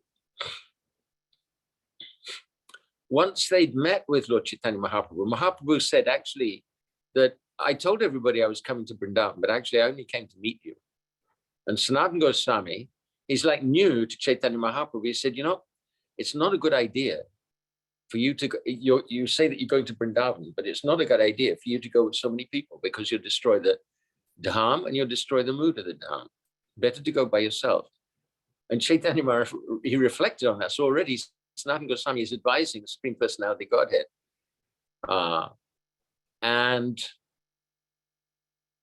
Chaitanya Mahaprabhu was listening already, taking advice from him. So such an amazing personality. After that, they decided that they're going to give up their service to Nawab Hussain Shah. Rupa Goswami just quit. He gathered his belongings. He gathered 2 boatloads of gold. I don't know how big the boats were, but 2 boatloads of gold, and he distributed it to his family members and brahmanas, and then he left a large pile with a local grocer for Sanatana Goswami. For some reason, Sanatana Goswami is more diplomatic than Rupa Goswami, and he decided that he couldn't just leave the service of Nawab Hussain Shah, but he was going to have to make Nawab Hussain Shah angry. So he pleaded sick. He renounced his duties, and Nawab Hussain Shah felt that probably there's something going on here. So he sent a spy, and he found out Sanatana Goswami wasn't sick at all. He was reading Srimad Bhagavatam in a collection, in a assembly of Brahmanas and Vaishnavas. So he came himself. They all stood up because he's a manifestation. Even a wicked person like that, he's still a manifestation of the power of the Lord. So they stood up in respect. And then he said, look, I want to go and attack Orissa. So I need you to take care of my state. Sanatana Goswami said, no, I'm not going to do it anymore. And then they had an argument. And actually, Nawab Hussain Shah, he was angry and he put Sanatana Goswami in prison. I've seen a picture of the prison. He was in there for quite a long time. So meanwhile, Rupa Goswami, he'd sent men to Puri, and he told them that when Lord Chaitanya leaves for Vrindavan, So immediately you send news to me. So then he got the message that Chaitanya Mahaprabhu had actually left for Vrindavan. Rupa Goswami sent a very enigmatic letter to Sanatana Goswami. It just a verse, and nobody reading that verse could understand what he meant. It was like, I heard that there was a famous quantum physicist, Niels Bohr, is Danish. So he was cooperating with the Germans. This is during the war. And Einstein just wrote him, he just wrote an equation to him. And Bohr understood. Nobody else would have understood. Bohr understood that, and he gave up, and I think maybe he left Denmark. Anyway, it's the same sort of thing. Nobody could understand the code. But Sanatana Goswami could understand that Chaitanya Mahaprabhu was left for Vrindavan. So he decided, okay, now it's time to escape from prison. He called the jailer and he said, I want to escape. So and then he started putting up the gold coins that Rupa Goswami had left him. So there was 7,000 gold coins. It's a lot of money. I mean, if we have one gold coin, I don't know how much it would be worth. So 7,000. And the jailer was like, but you know, when the Nawab comes, he'll kill me. And then Sanatana Goswami put up 10,000 gold coins. I mean, that's a pile. It's a big pile. And the jailer couldn't resist. So Sanatana Goswami said, look, you take off my shackles. And then when Nawab Hussain Shah, he said, I'm not going to stay around. He said, I'm going to Mecca on pilgrimage. Of course, he had no such intention. So he said, I'm going to Mecca. You tell Nawab Hussain Shah that when I went to Ganga to, for toilet business, I just jumped into the Ganga and nobody could find me after that. I'm going to disappear. There won't be any problem. And then he left. And he left with one servant, Ishan. And then they were traveling. He wanted to get to Vrindavan. So they had to go through that time, well, now, this huge forest, Jarikanda forest. So generally, Vaishnavas, they would go like south along the southern path and then up to Vrindavan. But Sanatana Goswami, he went straight through the forest, just like Chaitanya Mahaprabhu had also done. And on the way, there was an inn, and the innkeeper was very, very kind to them, very, very kind. And Sanatana Goswami, being a diplomat, he smelt a rat. He said to Ishan, you got some money with you? And Ishan said, yeah. He said, actually, I've got 7 gold coins I was keeping for emergencies. And Sanatana Goswami said, you give that to the innkeeper now. So they gave it to the innkeeper. The innkeeper said, oh, this is really good. I knew you had the money, and I was going to kill you tonight to get the money. So anyway, you keep the money. Sanatana Goswami, no, I don't want it. It's death. So how did you know that I had money? So the innkeeper said, oh, I have an astrologer, and he told me that you have 8 gold coins with you. Sanatana Goswami said, I see. Then he called to Ishan. He said, Ishan, do you still have some money with you? And Ishan said, yeah, I still have 1 gold coin I was keeping as emergency. So Sanatana Goswami said, you take that gold coin, you go. And the innkeeper, actually, he showed him the path through Jarikanda. So Shri Sanatana Goswami, he came to Kashi. On the way, one city, somehow or other, his brother-in-law was looking from, I don't know, the roof of where he was living, and he saw Sanatana Goswami and recognized him. So he came down, he met him, and he gave him a very nice chadar quilt. So Sanatana Goswami continued on, and he came to Kashi. So Lord Chaitanya Mahaprabhu, he'd already been to Vrindavan. He'd spent some time in Vrindavan because the message took some time to arrive. He'd been in ecstasy in Vrindavan, traveled through the 12 forests of Vrindavan, and then he'd come out of Vrindavan. He'd gone to Prayag, and there he'd met with Rupa Goswami and Anupam. And he'd,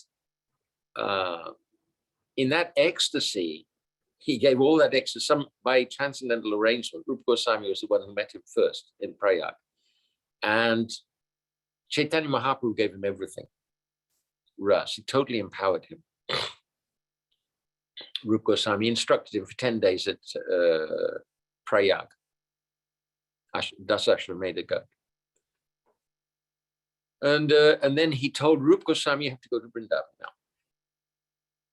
And he continued and he went to Kashi. So in Kashi, he was staying with Tapa Mishra or Chandrasekhar, though they were both there.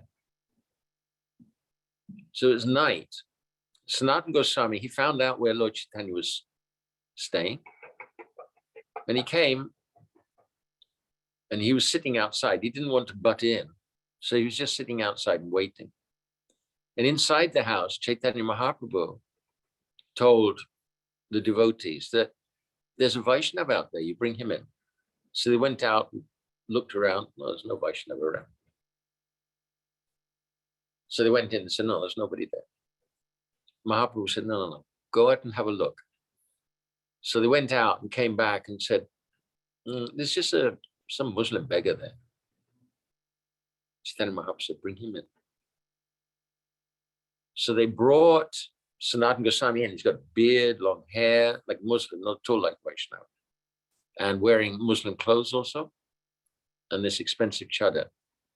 And Chaitanya Mahaprabhu and Sanatana Goswami, they embraced and were crying in ecstasy. And devotees are astounded. What's this? Some Muslim? What's going on? Because none of them knew Sanatana Goswami. They didn't know he was a prime minister, had been ex-prime minister. So Lord Chaitanya told them, so now you can shave him up, make him like a gentleman. And Srila Prabhupada, in the purport, he says, yes, we shave our hippie disciples up, get rid of that long hair and beards and stuff. And then, so he came back to Lord Chaitanya. Tapa Mishra offered him some nice cloth. And he said, no, you just give me an old dhoti. So he took the old dhoti and he tore it in half. And from that, he made some like Babaji Vaish and Kopin, like that. And then he came to Lord Chaitanya, but he still had this expensive cloth on, chadar. So Chaitanya Mahaprabhu was talking with him, but he was eyeing this cloth. And Sanatana Goswami could understand, nods as good as a wink. So he thought, okay, I've got to get rid of this. So he went down to Ganga, and there was a Vaishnava washing his cloth, like old quilt. Sanatana Goswami says, can we exchange? So the Vaishnava thought he was making fun of him. He said, this is not appropriate. I'm just a poor man. I don't come here and make fun of me. Sanatana Goswami, no, I'm serious. I want to exchange my chadar for your chadar. Okay, he changed. Then he came back to Lord Chaitanya. He's got this old chadar. Lord Chaitanya, oh. He said, now your last material attachment is gone. He was very happy. And we know this pastime when our Gurudev was serving Srila Puri Maharaj at Ganga, and the Ganga took Srila Gurudev's lota away, which is one thing that he'd taken away with him from home. And Srila Puri Maharaj laughed. He said, oh, Ganga's taken away your last material attachment. And he would remember that every time they met. So Sanatana Goswami went to Vrindavan. That time, Rupa Goswami had already left with Anupam. They wanted to go to Puri. Anupam passed away. Rupa Goswami went to Puri, and there he met with Lord Chaitanya, and that's a whole gorgeous festival of amazing pastimes with Lord Chaitanya. And then after some time, Sanatana Goswami decided that he wanted to go to Vrindavan. He wanted to go to Puri to meet with Lord Chaitanya. So again, he went through Jarikanda, and on the way, he was drinking bad water, and he contracted some disease that created sores on his body, which they were oozing with kind of liquid. So he arrived in Puri in bad shape, physically. So he knew where Haridas Thakur was staying. So he went to visit Haridas Thakur, and Haridas Thakur invited him to stay here. And then Chaitanya Mahaprabhu was coming every day to meet with Haridas Thakur and Sanatana Goswami. Gurudev said that Siddhabakul, the place where place where Haridas Thakur was staying and where Rupa Sanatana Goswamis, they also stayed. That's the most important place for us. Because Chaitanya Mahaprabhu himself was coming and he was like giving darshan of his important devotees. Haridas Thakur is Namacharya and Rupa Sanatana, they're the chief of the 6 Goswamis. Shri Sanatana Goswami had quite a rough ride actually with Sanatana Goswami there. Chaitanya Mahaprabhu came and he was embracing him, and then the liquid fluid from the sores, body sores that were going on Lord Chaitanya's body, and Lord Chaitanya was happy. And Sanatana Goswami was extremely unhappy. He decided, I'll have to throw, when Rath Yatra comes, I'll just throw myself under the wheels. And one day Sanatana Goswami came, he said, Chaitanya Mahaprabhu came, he said, Sanatana, you can't attain Radha Krishna by committing suicide. If I could do that, I would have committed suicide thousands of times. And then he said to Haridas Thakur, Haridas, this gentleman wants to destroy another person's property. Do you think this is good? And then he said to Sanatana, your body, it doesn't belong to you. You've submitted yourself to, your body is mine. And through that body, I'm going to perform so much service, writing Shastra and distributing them. So you have to take care of it. So it's a long succession of difficult situations for Sanatana Goswami. And in the end,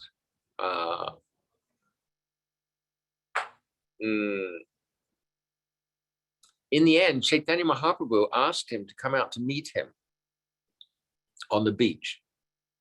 And to get there, he had a choice. Either he went past the temple, in which case he might have touched some of the priests and like that at the temple, or he went along the beach. Now the beach, this is hot season. You can't step on sand that time. I had one episode myself once. I walked out to Mansarovar from Vrindavan, and I started a bit late. And when I came back, it was blazing hot. I was literally jumping from one clod of earth to another. There's a lot of sand there. I was in real difficulty. So Sanatana Goswami, he was just meditating on Lord Chaitanya, and he just walked straight through the sand. His feet were blistered. And Lord Chaitanya, when he met, he said, which way did you come? And he told him, he said, well, why did you come that way? Why didn't you come the other way? And Sanatana Goswami explained. And Lord Chaitanya embraced him. And then all his bodily ailments just disappeared. Chaitanya was so pleased with him. But after that, he was still discontented. He said, I can't see Chaitanya Mahaprabhu. I think best thing is if I go back to Vrindavan. I'm sorry, I think it might have been before that. Anyway, he said that maybe I should go back to Vrindavan. So he consulted with Jagannatha Pandit. Jagannatha Pandit had a very fiery relationship with Lord Chaitanya. They were old friends, like from childhood. They quarreled like mad.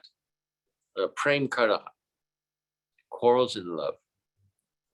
So Jagannatha Pandit said, yeah, it sounds like a good idea. You know, it's difficult for you here. Probably best thing is to go back to Vrindavan. It must have been while Chaitanya Mahaprabhu was still embracing him. So Sanatana Goswami went to Chaitanya Mahaprabhu and he told him that, you know, I'm thinking I'll go back to Vrindavan because I can't have darshan of Lord Jagannath, and I'm contaminating your transcendental form when you embrace me. And, you know, I consulted with Jagannatha Pandit and he agreed also, probably best if I leave. So Mahaprabhu said, what? Jagannatha said to you, you should go back to Vrindavan? Call Jagai. This was his name, Jagai. Call Jagai. So Jagannatha. Chaitanya Mahaprabhu was chastising him. He is a senior man. Sanatana is so senior man, very important disciple. You're giving him instruction. You're just a young boy. Chastising him like that. And Sanatana Goswami said, oh, he's so fortunate. You're giving him the nectar of your chastisement. and you're just giving me the bitter wormwood of your praise. And Lord Chaitanya was really embarrassed, because if he said, no, I genuinely mean it, then Sanatana Goswami would have become even more disconsolate. He was so humble.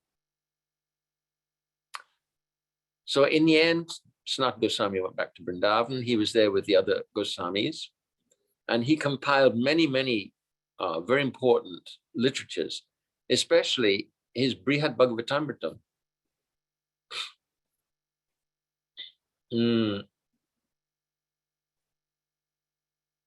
Is the base. Srila Gurudev said it's the basis for all the other Goswami works. It's an amazing book in two halves. In the first half, Narada Muni is trying to find, he's looking for the devotee who has the most mercy from Krishna. And it ends up with an amazing pastime in Dwarka, where everybody is praising the gopis. And then after that, it's a conversation actually between Parikshit Maharaj and his mother Uttara, after Parikshit Maharaj has heard from Shukadeva Goswami. So after that, Uttara says, so what happens to the gopis and the Brajbasis? Where do they go? It's not fair if they go to the same places, Bhishma Dev and Queen Kunti, because their love is totally different. Because actually in her heart, this Braj Bhav is also awakening. And then in the second half, so Parikshit Maharaj explains step by step, goes through different places in the universe and outside, and they end up in, he ends up recounting about Goloka Vrindavan. So he's explaining, this was confidential knowledge. Nobody knew about Goloka Vrindavan at that time. They thought Vaikuntha is the last. So Srila Gurudev has produced this book, Going Beyond Vaikuntha. Nobody knew. So that's very important literature. And then very important pastime, when Chaitanya Mahaprabhu came through, Sanatana Goswami came through, Sanatana Goswami came through Mathura. So he saw some boys playing. And one of them was very, very beautiful boy, very cheeky and naughty. And he cheated the others. And then when they protested, he just ran away and he ran into a temple. So Sanatana Goswami is really curious. And he went into the temple and there's nobody there, only the deity on the altar. And he sees this boy is actually Krishna. And he's living with a Brahmana, Chawe Brahmana, and his wife and a son. So Sanatana Goswami, he's in charge of regulated principles. So he goes to the house and he says, look, this boy is actually Krishna. He's the Supreme Lord. And he's watching how the wife is making khichdi. She gets up in the morning and she doesn't have time to take a bath because boys are hungry. So she's cleaning her teeth with one end of a toothpick and stirring the breakfast, whatever they're making, with the other end of the stick. And Sanatana Goswami is horrified. So he gives her a lecture on proper regulated principles. So the next day she gets up early, takes a bath, and she's cleaned all the pots, and she's not using that toothbrush to stir the breakfast prashadam anymore. And of course it's late. And the young boy's there. Hungry, we want breakfast. What's going on? Hey, come on. And Krishna's there also. I'm hungry. And Sanatana Goswami sees this and he says, oh. Actually, this, it doesn't matter about standards. Krishna wants that offering from her. So he goes to the woman, he says, all those directions I gave you yesterday, forget about the whole thing. Just forget it. Just look after them like they're doing. But Krishna says to Sanatana Goswami, I'm going to come with you now. You're going to Vrindavan. I'm coming with you. And Sanatana Goswami, no, you can't come. I can't take care of you. I'm just a Babaji. I don't have anywhere to live. I can't cook for you. You want nice things? And Krishna says, anyway, I'm coming. So they ended up on Dvadasha Dichatila, this hill again. And it's basic. I mean, it's basic. It's more basic than basic. Sanatana Goswami goes out begging, and basically he's just getting some flour. And then he puts water with the flour, rolls it up, and then he puts it on the fire, making dough balls. I've had it. You know, we went to the Samadhi, and the pandit there at the Samadhi, he gave some of those dough balls, you know, baked dough balls, and they ain't tasty. I mean, it's plainer than plain. So one day, Madana-mohana, Krishna's Madana-mohana. It's important. So Madan is Cupid, Krishna's transcendental Cupid. And Madana-mohana, he's the one who bewilders Cupid. So actually, Krishna can only bewilder Cupid when he's with Srimati Radhika. So we have three deities, Madana-mohana, Govinda, Gopinath. Madana-mohana, they're attracting us away from our material, rotten material pastimes to their beautiful Jayatan Surato Pango, Mama Mandamategati, Matsarasapradamboja, Radha, Madana-mohana. You have such beautiful amorous pastimes. They're so beautiful. So may those beautiful amorous pastimes attract me away from these rotten so-called pastimes of myself in this material world. Then Govindaji, once we're attracted away, Govindaji, Radha Govinda, they engage us in service. And then Radha Gopinath means entering into most beautiful pastimes, Rasalila especially. So Madana-mohana said to Sanatana, can't you even get salt? These dough balls are not tasty at all. At least, can't you get some salt? Now, there's two ways of telling this, you know, relating this pastime. One way is, Sanatana Goswami says, you know, now you're asking for salt, then tomorrow you'll want sabji, and then the day after that you'll want some burfi as well. I can't do it, you know, please be satisfied. And the other way is my Guru Maharaj's way. So he actually related this pastime, and then the devotees started laughing. And my Guru Maharaj was crying. He said, this is devotee. So Sanatana Goswami said, you please be satisfied. My service is so insignificant. I'm just a helpless old Babaji here on top of a hill in Vrindavan. And all I can offer you, I told you, all I can offer you is these dough balls. You please be satisfied. I can't give you any more. Please accept my service. And my Guru Maharaj is crying. He says, this is devotee, this is Vaishnava. Always thinking that their service is so insignificant and praying that Krishna will kindly accept. Anyway, there's a happy ending there because sometime after that, a ship got stuck in Yamuna. Well, you know, if you know Vrindavan, you know, Yamuna flows just close to Madana-mohana. And it's a salt merchant ship. So the salt merchant inquires around the locals, and they say, well, if you want a miracle, there's an old Baba up there on top of the hill. You can go there and ask him. He may be able to help you. So he came up to Sanatana Goswami, offered obeisances, explained the situation. I've got this boat full of salt and it's stuck. So can you help me? And Sanatana Goswami said, well, you can go and pray to Madana-mohana. He wanted salt, so he may help you.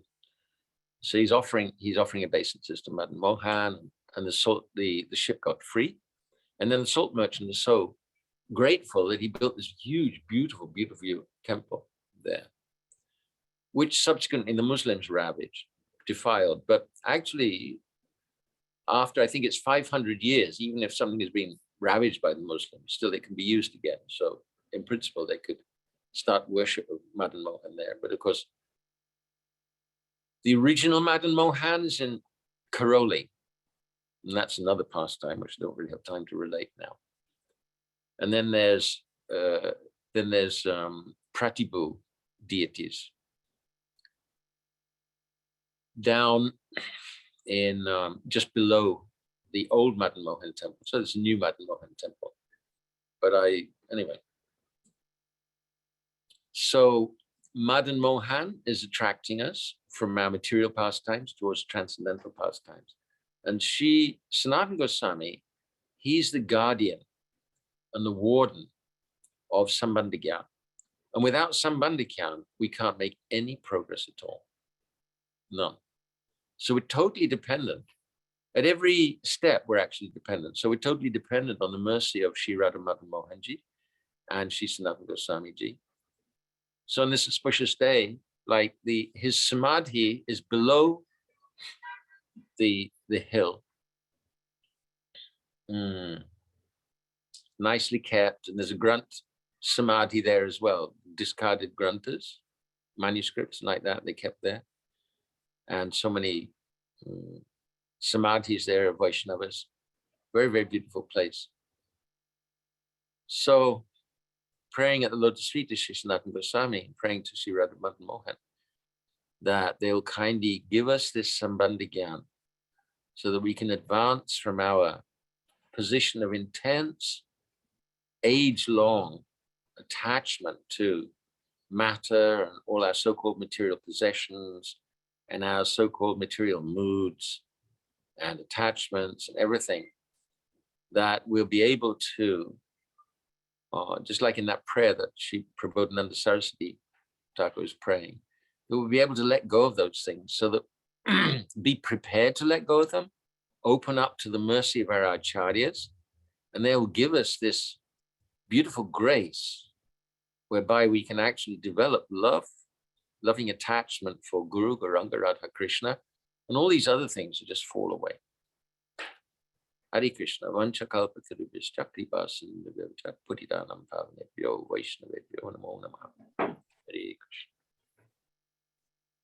Thank you so much, Maharaj, for relating these beautiful pastimes.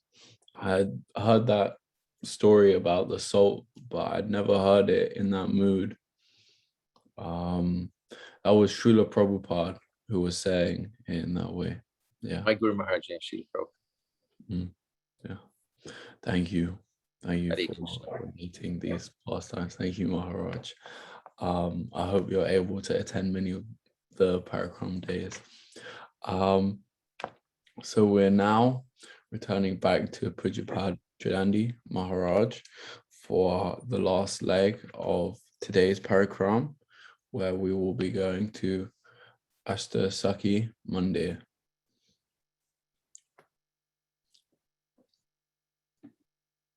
Should be able to unmute yourself. Yes. Okay. Thank you, Tarunji. Thank you. Thank you so much for that beautiful guitar. Srila Pujapad Nemi Maharaj, that was absolutely relishable. He unpacked all of the details from top to bottom of those beautiful pastimes and the character and nature of that most wonderful person. So Sanatana Goswami Pad Ki Jai. So as we come out of the temple of Madana-mohana, then we go down to our left, down a little incline, and we come to a street, and we go up to the right towards Banka-Bihari Mandir. And just before we reach there, we come to one mandir called the Astasaki Mandir.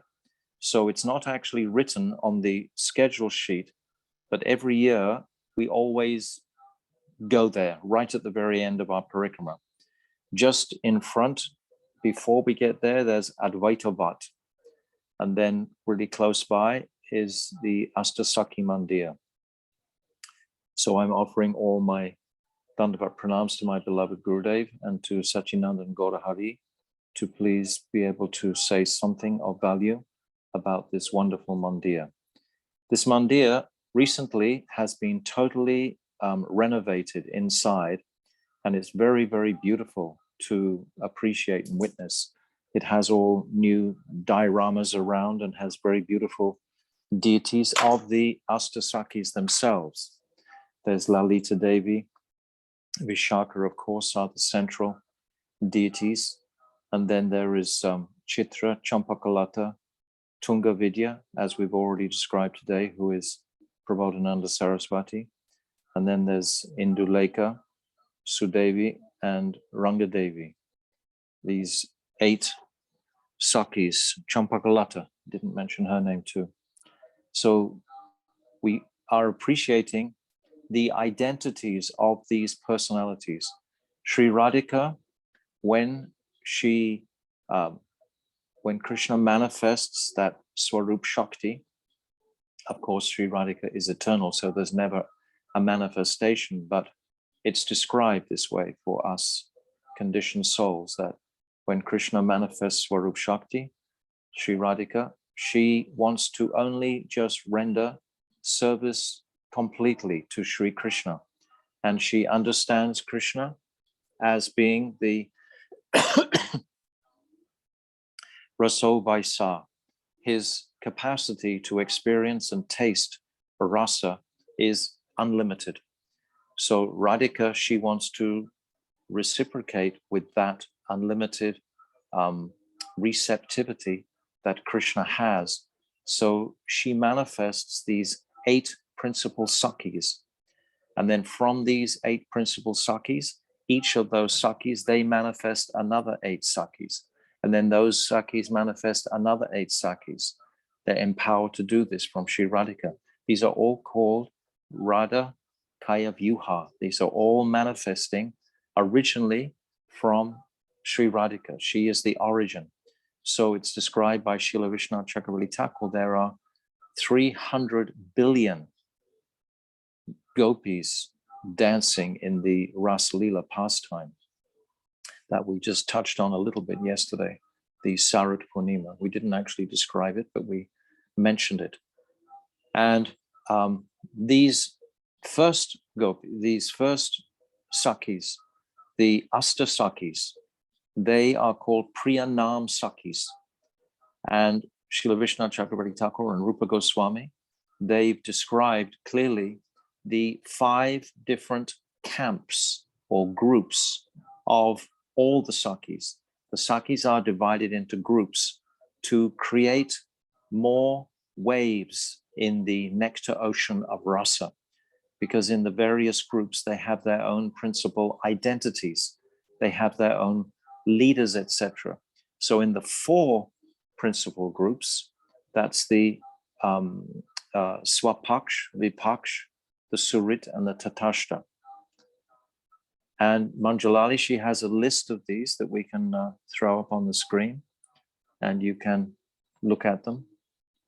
So these are the 4 groups of gopis, and then there's 5 categories of sakhis within each group. Is Manjalali there? Yes, I'm there, just looking for the file. 1 sec. Sorry. Where is it? Too many things are open. Here it is. Can you see it? Yes, thank you. Okay. Sorry for the delay. So these 4 categories, Swapaksh. Oh, where'd it go? Swapaksh, this is Radha. Swa means own. This is Radha's group. And then you have the Vipaksh. Paksh means like group. So those who are against Radhika's group, in a sense. This is Chandravali.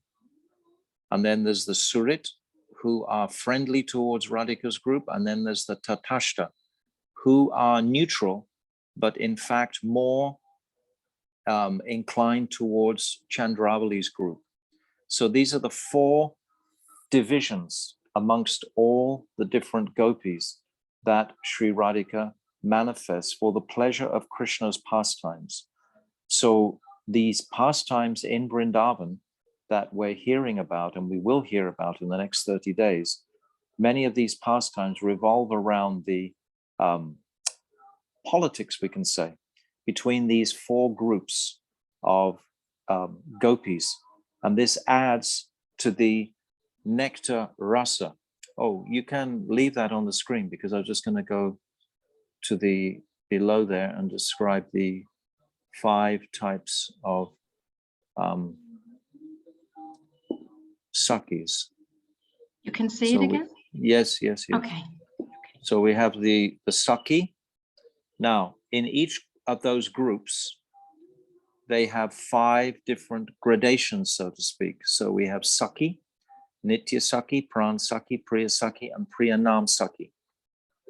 So now we are talking about the Priyanam-sakhi or the Asta-sakhi, these personalities that I've already touched on a little bit. And then they are having complete conjugal, sometimes conjugal relationship directly, sambhog, with Krishna directly. And so are the Priya-sakhis, and so are the Sakhis. And this is called sambhog ichamai. This is the sambhog ichamai. And then the Nitya-sakhi and the Pran-sakhis in there, they are manjaris, and they have a mood called Icha, Tat-tad-bhav Ichamai. This is the description of the moods that they have towards Krishna, that they are just focused on their service to Sri Radhika. So today in this Astasaki Mandir, we are aware of all these different groups and gradations of gopis that Radhika manifests to serve Sri Krishna. And we understand Ramya Kachit Upasana Vraja Vardhuda Varagena Vakalpite. It's been described by Srila Vishnu Chakravarti Thakur that the service and devotion of the gopis is of the highest exhibition of love in existence. So any topic relating to the gopis, you don't need to keep this on the screen anymore now, but if any of the devotees, they want these lists, they can just contact either Manjulali or myself, or go onto my website and you'll find them there. But it's helpful for us we have to appreciate the map, so to speak, like I was describing before, the map of Vrindavan. So this is like something of the map about the gopis and their different categories, their different camps, their different groups, and their different flavors and qualities in particular. So we understand that Lalita Sakhi, she is 27 days older than Sri Radhika. So in Vedic culture, even being an hour older than a twin brother, for example, puts the younger brother in honor to his older brother for his whole entire life. Just like the distinction, the relationship between Krishna and Balaram. Balaram is only a week older than Krishna, and yet he is the senior in the relationship always. So this is very beautiful to appreciate the honor in the relationships there, in the structure of the relationships amongst the personalities in Vrindavan, and actually in any civilized nation works this way. I've met many Indian people, and they say with great deference of honor towards their elder brothers, etc. And their younger brothers, they're prepared to direct and lead and so on. So Lalita Sakhi, she's considered 27 days older than Sri Radhika, and her residence, her home, is close to Varshana. Varshana is the birthplace of Sri Radhika, and we'll hear about that when we go to when we visit Raval, because there's 2 appearance pastime places of Radhika. One can be Raval in a different age, a different day of Lord Brahma, and another is Varshana in another day of Lord Brahma. But in this time, when Radhika is growing up, she's growing up in Varshana. This is like the home of Radhika. Actually, they all move from Gokul, which is on the other side of the Jamuna, from where Varshana is. So if you've looked at that map at all, you will follow what I'm explaining here. And when the Keshi demon became too aggressive, then it was described that the residents of Gokul, they move across the Jamuna and they move out to Varshana and Nandagan.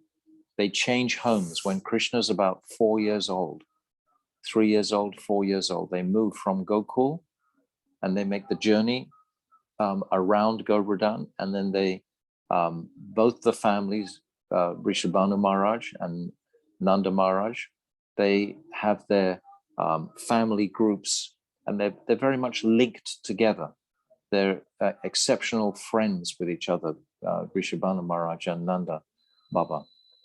So they always travel together. So they come from Gokul and Rabal out to Varshana and Nandagan. So right next door to Varshana, where Radharani has her home when she leaves Rabal, is Uchagan, and this is the home of Lalita Sakhi, right next to Varshana. And all the other Sakhis, they have their places very close by Varshana. So Lalita, she is 27 days older than Sri Radhika.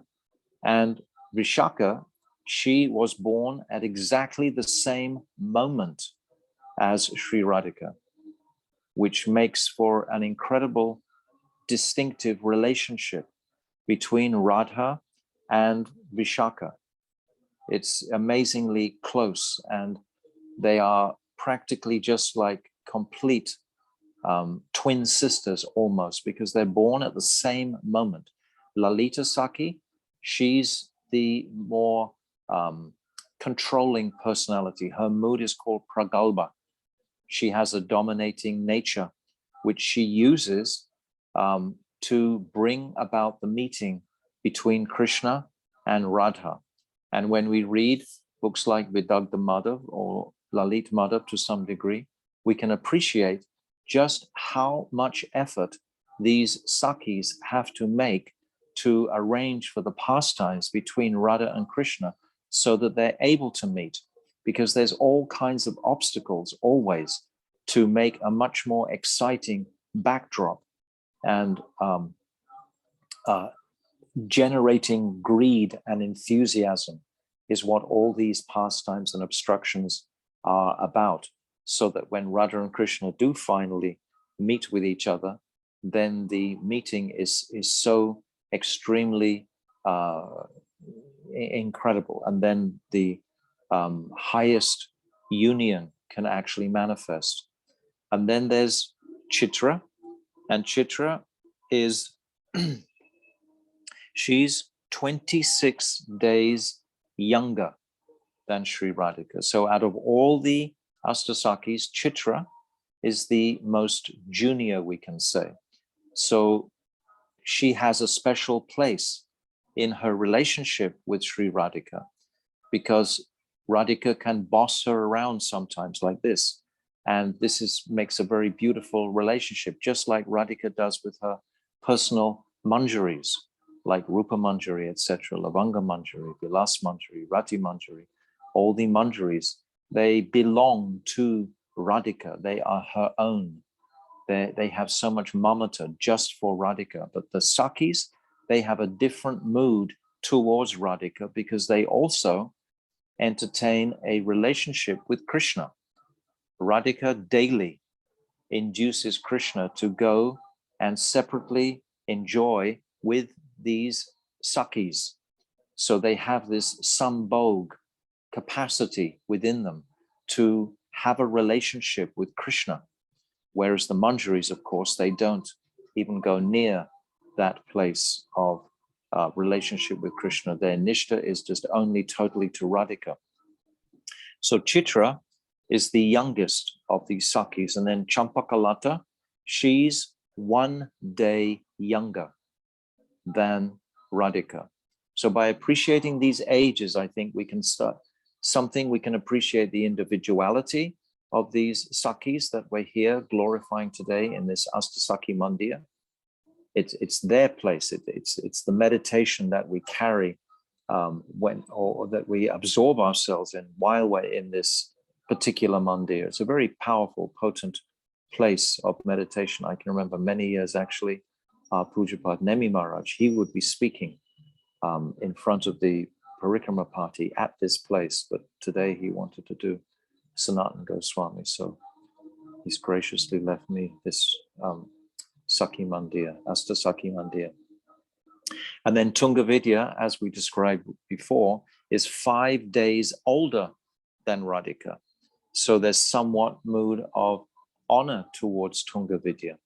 And then Indulekha is 3 days younger than Radhika. And Rangadevi and Sudevi, they are 7 days younger than Radhika. So these are the different ages of the Sakhis, and they're quite distinct. I mean, Rupa Goswami, this particular book, I would encourage you all to have and look at regularly, because this describes in so much detail the nature and the activities and the personalities of these Sakhis. And it's remarkable how much depth Srila Rupa Goswami has gone into describing the different natures and specialities of each of these Sakhis and the Manjaris and the Sakhis, their own personal Sakhis, because these 8 principal Sakhis, they have their own groups of Sakhis, etc. All these divisions are there amongst the millions and billions of gopis. And they're all described as having completely different natures. There's perhaps like 1 or 2 or 3 that have the same natures. It's like, for example, the description of Radhika. She's described as Atyantika Adhika. Atyantika means she's the topmost. There's no one who comes even close to her. No one can compare to the qualities that Sri Radhika possesses. And the next gradation down, so to speak, is Apekshika Adhika. And this is like Lalita or Vishaka. They are comparatively great, but not anything like the same principal quality that Sri Radhika holds. So all of this meditation on these different qualities, the different terminologies, the different names, etc., the Lagu Sneha, the Sama, etc. There's many, many different categories of gopis. And Rupa Goswami has gone into great depth to share with us, to give us, if our greed becomes sufficient, then we can take great interest in, well, what are the activities of the gopis? It's like Lalita Sakhi, for example. She's described as making incredible earrings. There are 5 types of flower earrings. And Lalita Sakhi, she's the master of making these types of earrings. So all of these are described. And then Vishaka is exceptional in languages, etc. And so many qualities that Vishaka Sakhi, she has herself. And all of the qualities of all the different gopis are spelt out for us very, very clearly. And what is exactly their dress, who are their husbands, etc. Because the Sakhis, of course, they all have husbands, because to engage in this Parikrama that Krishna is manifesting during his Vrindavan pastimes, they have to have, of course, a husband. And it's remarkable to appreciate how practically all of the gopis, in some way or other, they're all related to Krishna through their husbands or their aunties or their nephews, etc. They all have family relationships with each other. So all of these descriptions are very beautifully described in this book. And I'm not going to go into the details of this now, but this is really for our personal meditation when we read about the glories of these personalities, these Sakhis, and how much how extraordinary qualities they have to provide the facility for Radha and Krishna to meet. Radharani, she loves to be with her Sakhis. She's always with her Sakhis. It's not like Krishna often is roaming around alone, or maybe just with Madhu Mangal, or maybe Subal, just maybe one or two. But Radharani, she's always with a group of girlfriends, and Krishna finds great satisfaction in that when he meets Sri Radhika. And of course, Lalita Sakhi, she's very bold with Krishna also. And the whole conversation between them is very jovial and very sweet in such a company of such expert personalities as the Sakhis. So we get an insight into their characters and their natures, and it's just extraordinary. It's astonishing, the detail that Rupa Goswami has gone into to describe the different types of activities they perform. Like Vishaka, for example, she will tend to the trees in Vrindavan that bear fruits. And Chitra Sakhi, she will tend to the trees that don't bear fruits, just flowers.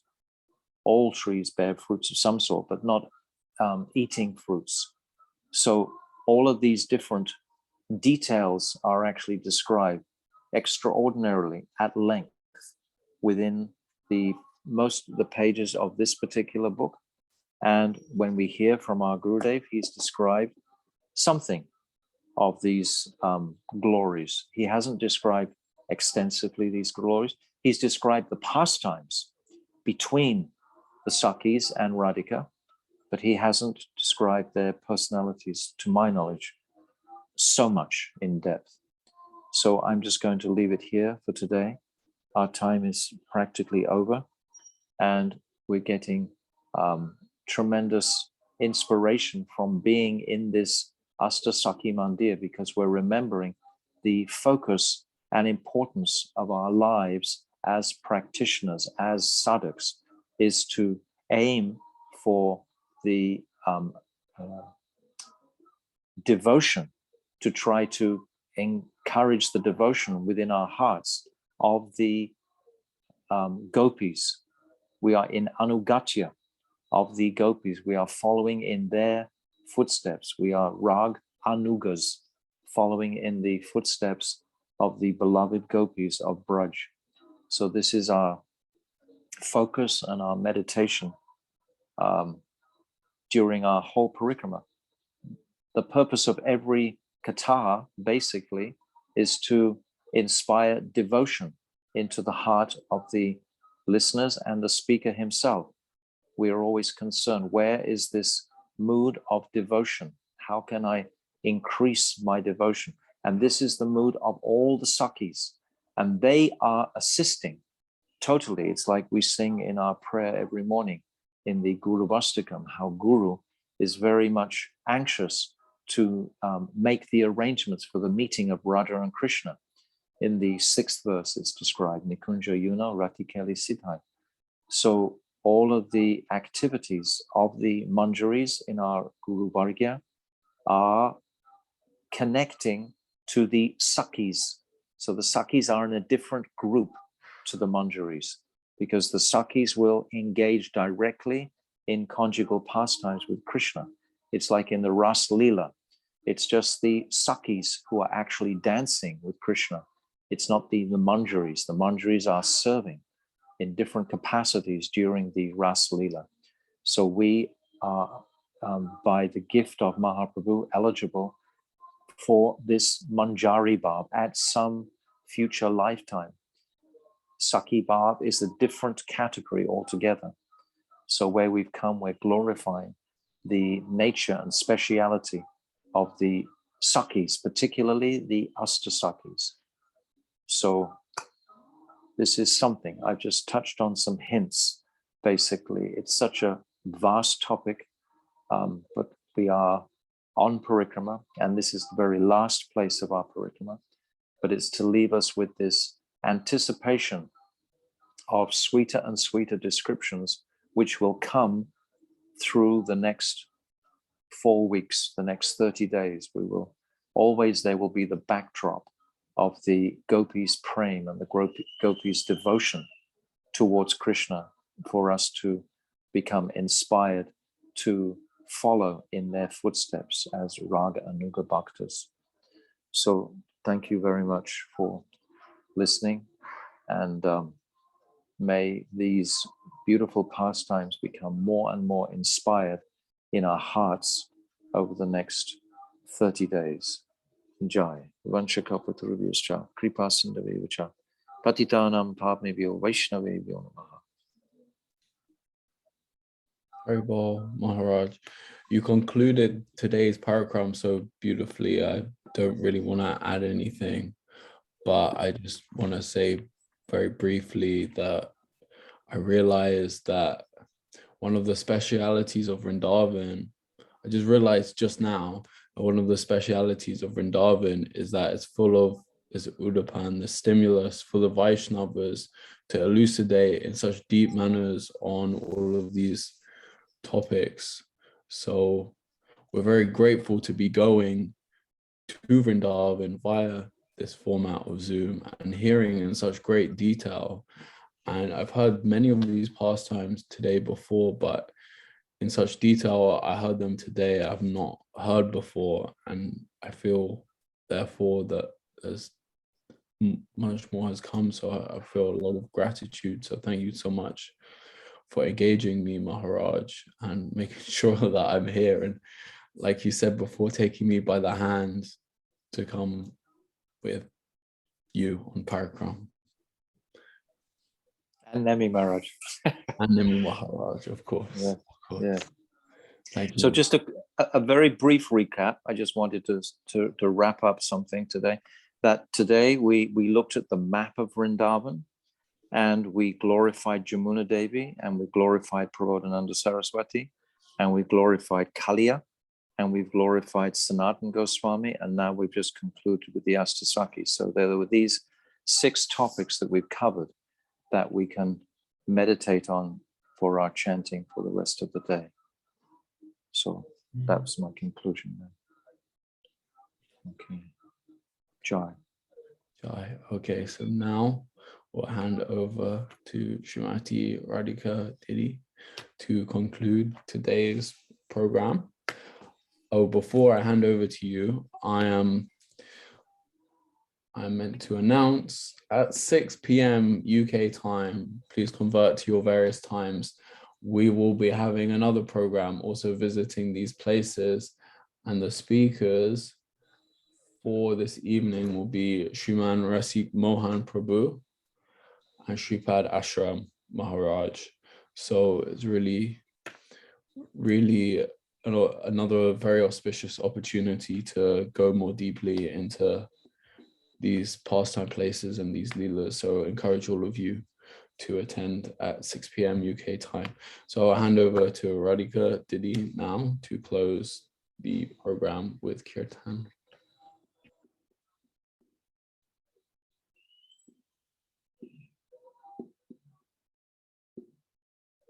It should work now. Yes, very well. Hare Krishna. So we are saying Radha Krishna Pranamur by Srila Narottam Das Thakur. Jai Radha Krishna Pranamur Jugala Kishore Radha Krishna Pranamur Jugala Kishore Jivane Marane Gati Anaima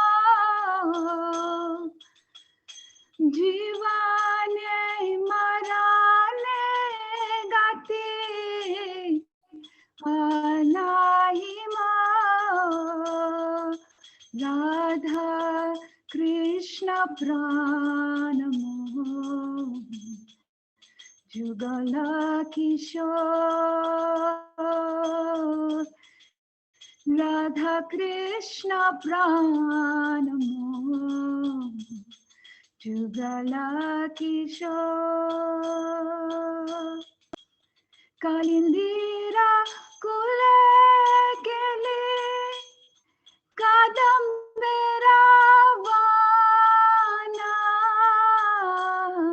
Kalindira Kule Kele Kadambera Vana Ratana Vedira Upar Bosabodujan Ratana Vedira Upar Bosabodujan Jai Radha Krishna Pranamo Jugala Kishore Radha Krishna Pranamo Jugala Kishore Shamagari Ange Dibachua Chandane Ragana Shamagari Ange Dibachua Chandane Ragana Chamara Dulaba Kabe Hiri Mukha Chanda Chamara Dulaba Kabe Hiri Mukha Chandra Jai Radha Krishna Pranamo Jugala Kishore Radha Krishna Pranamo Jugala Kishore Gatiya Malati Mala Divada Har Gale Gatiya Malati Mala Divada Har Gale Adhare Tuliya Diba Kapura Tambule Adhare Tuliya Diba Kapura Tambule Jai Radha Krishna Pranamo Jugala Kishore Radha Krishna Pranamo Jugala Kishore Lalita Vishaka Yadi Jata Sakhi Brinda Lalita Vishaka Yadi Jata Sakhi Brinda Agyaya Kariva Seva Charana Ravina Agyaya Kariva Seva Charana Ravina Jai Radha Krishna Pranamo Jugala Kishore Radha Krishna Pranamo Jugala Kishore Shri Krishna Chaitanya Prabhu Dasiranudasa Shri Krishna Chaitanya Prabhu Dasiranudasa Sevaya Vilasa Kare Narottama Das Sevaya Vilasa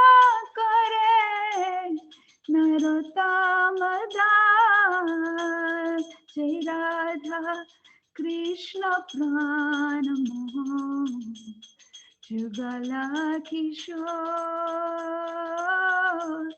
Radha Krishna Pranamohan Jugala Kishore Jivane Marane Gati Anahi Mar Jivane Marane Gati Anahi Mar Jai Radhe Jai Krishna Jai Radhe Jaya Krishna Jaya Radhe Jaya Krishna Jaya Radhe Jaya Shri Krishna Jaya Lalita Devi Jaya Vishakha Devi Lalita Devi Jaya Vishakha Devi Jaya Lalita Devi Jaya Vishakha Devi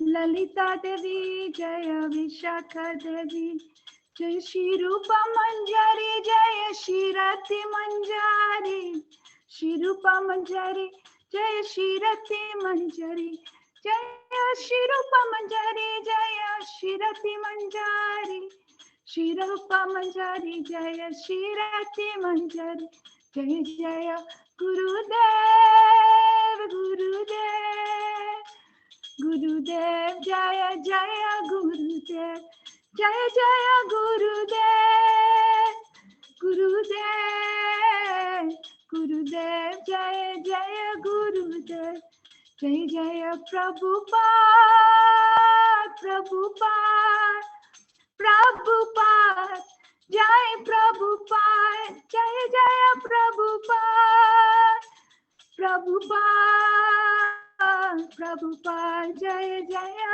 Prabhupada Nitai Gaura Hari Bol Hari Bol Hari Bol Nitai Gaura Hari Bol Nitai Gaura Hari Bol Hari Bol Hari Bol Gaura Hari Bol Nitai Gaura Premanandi Hari Hari Bol.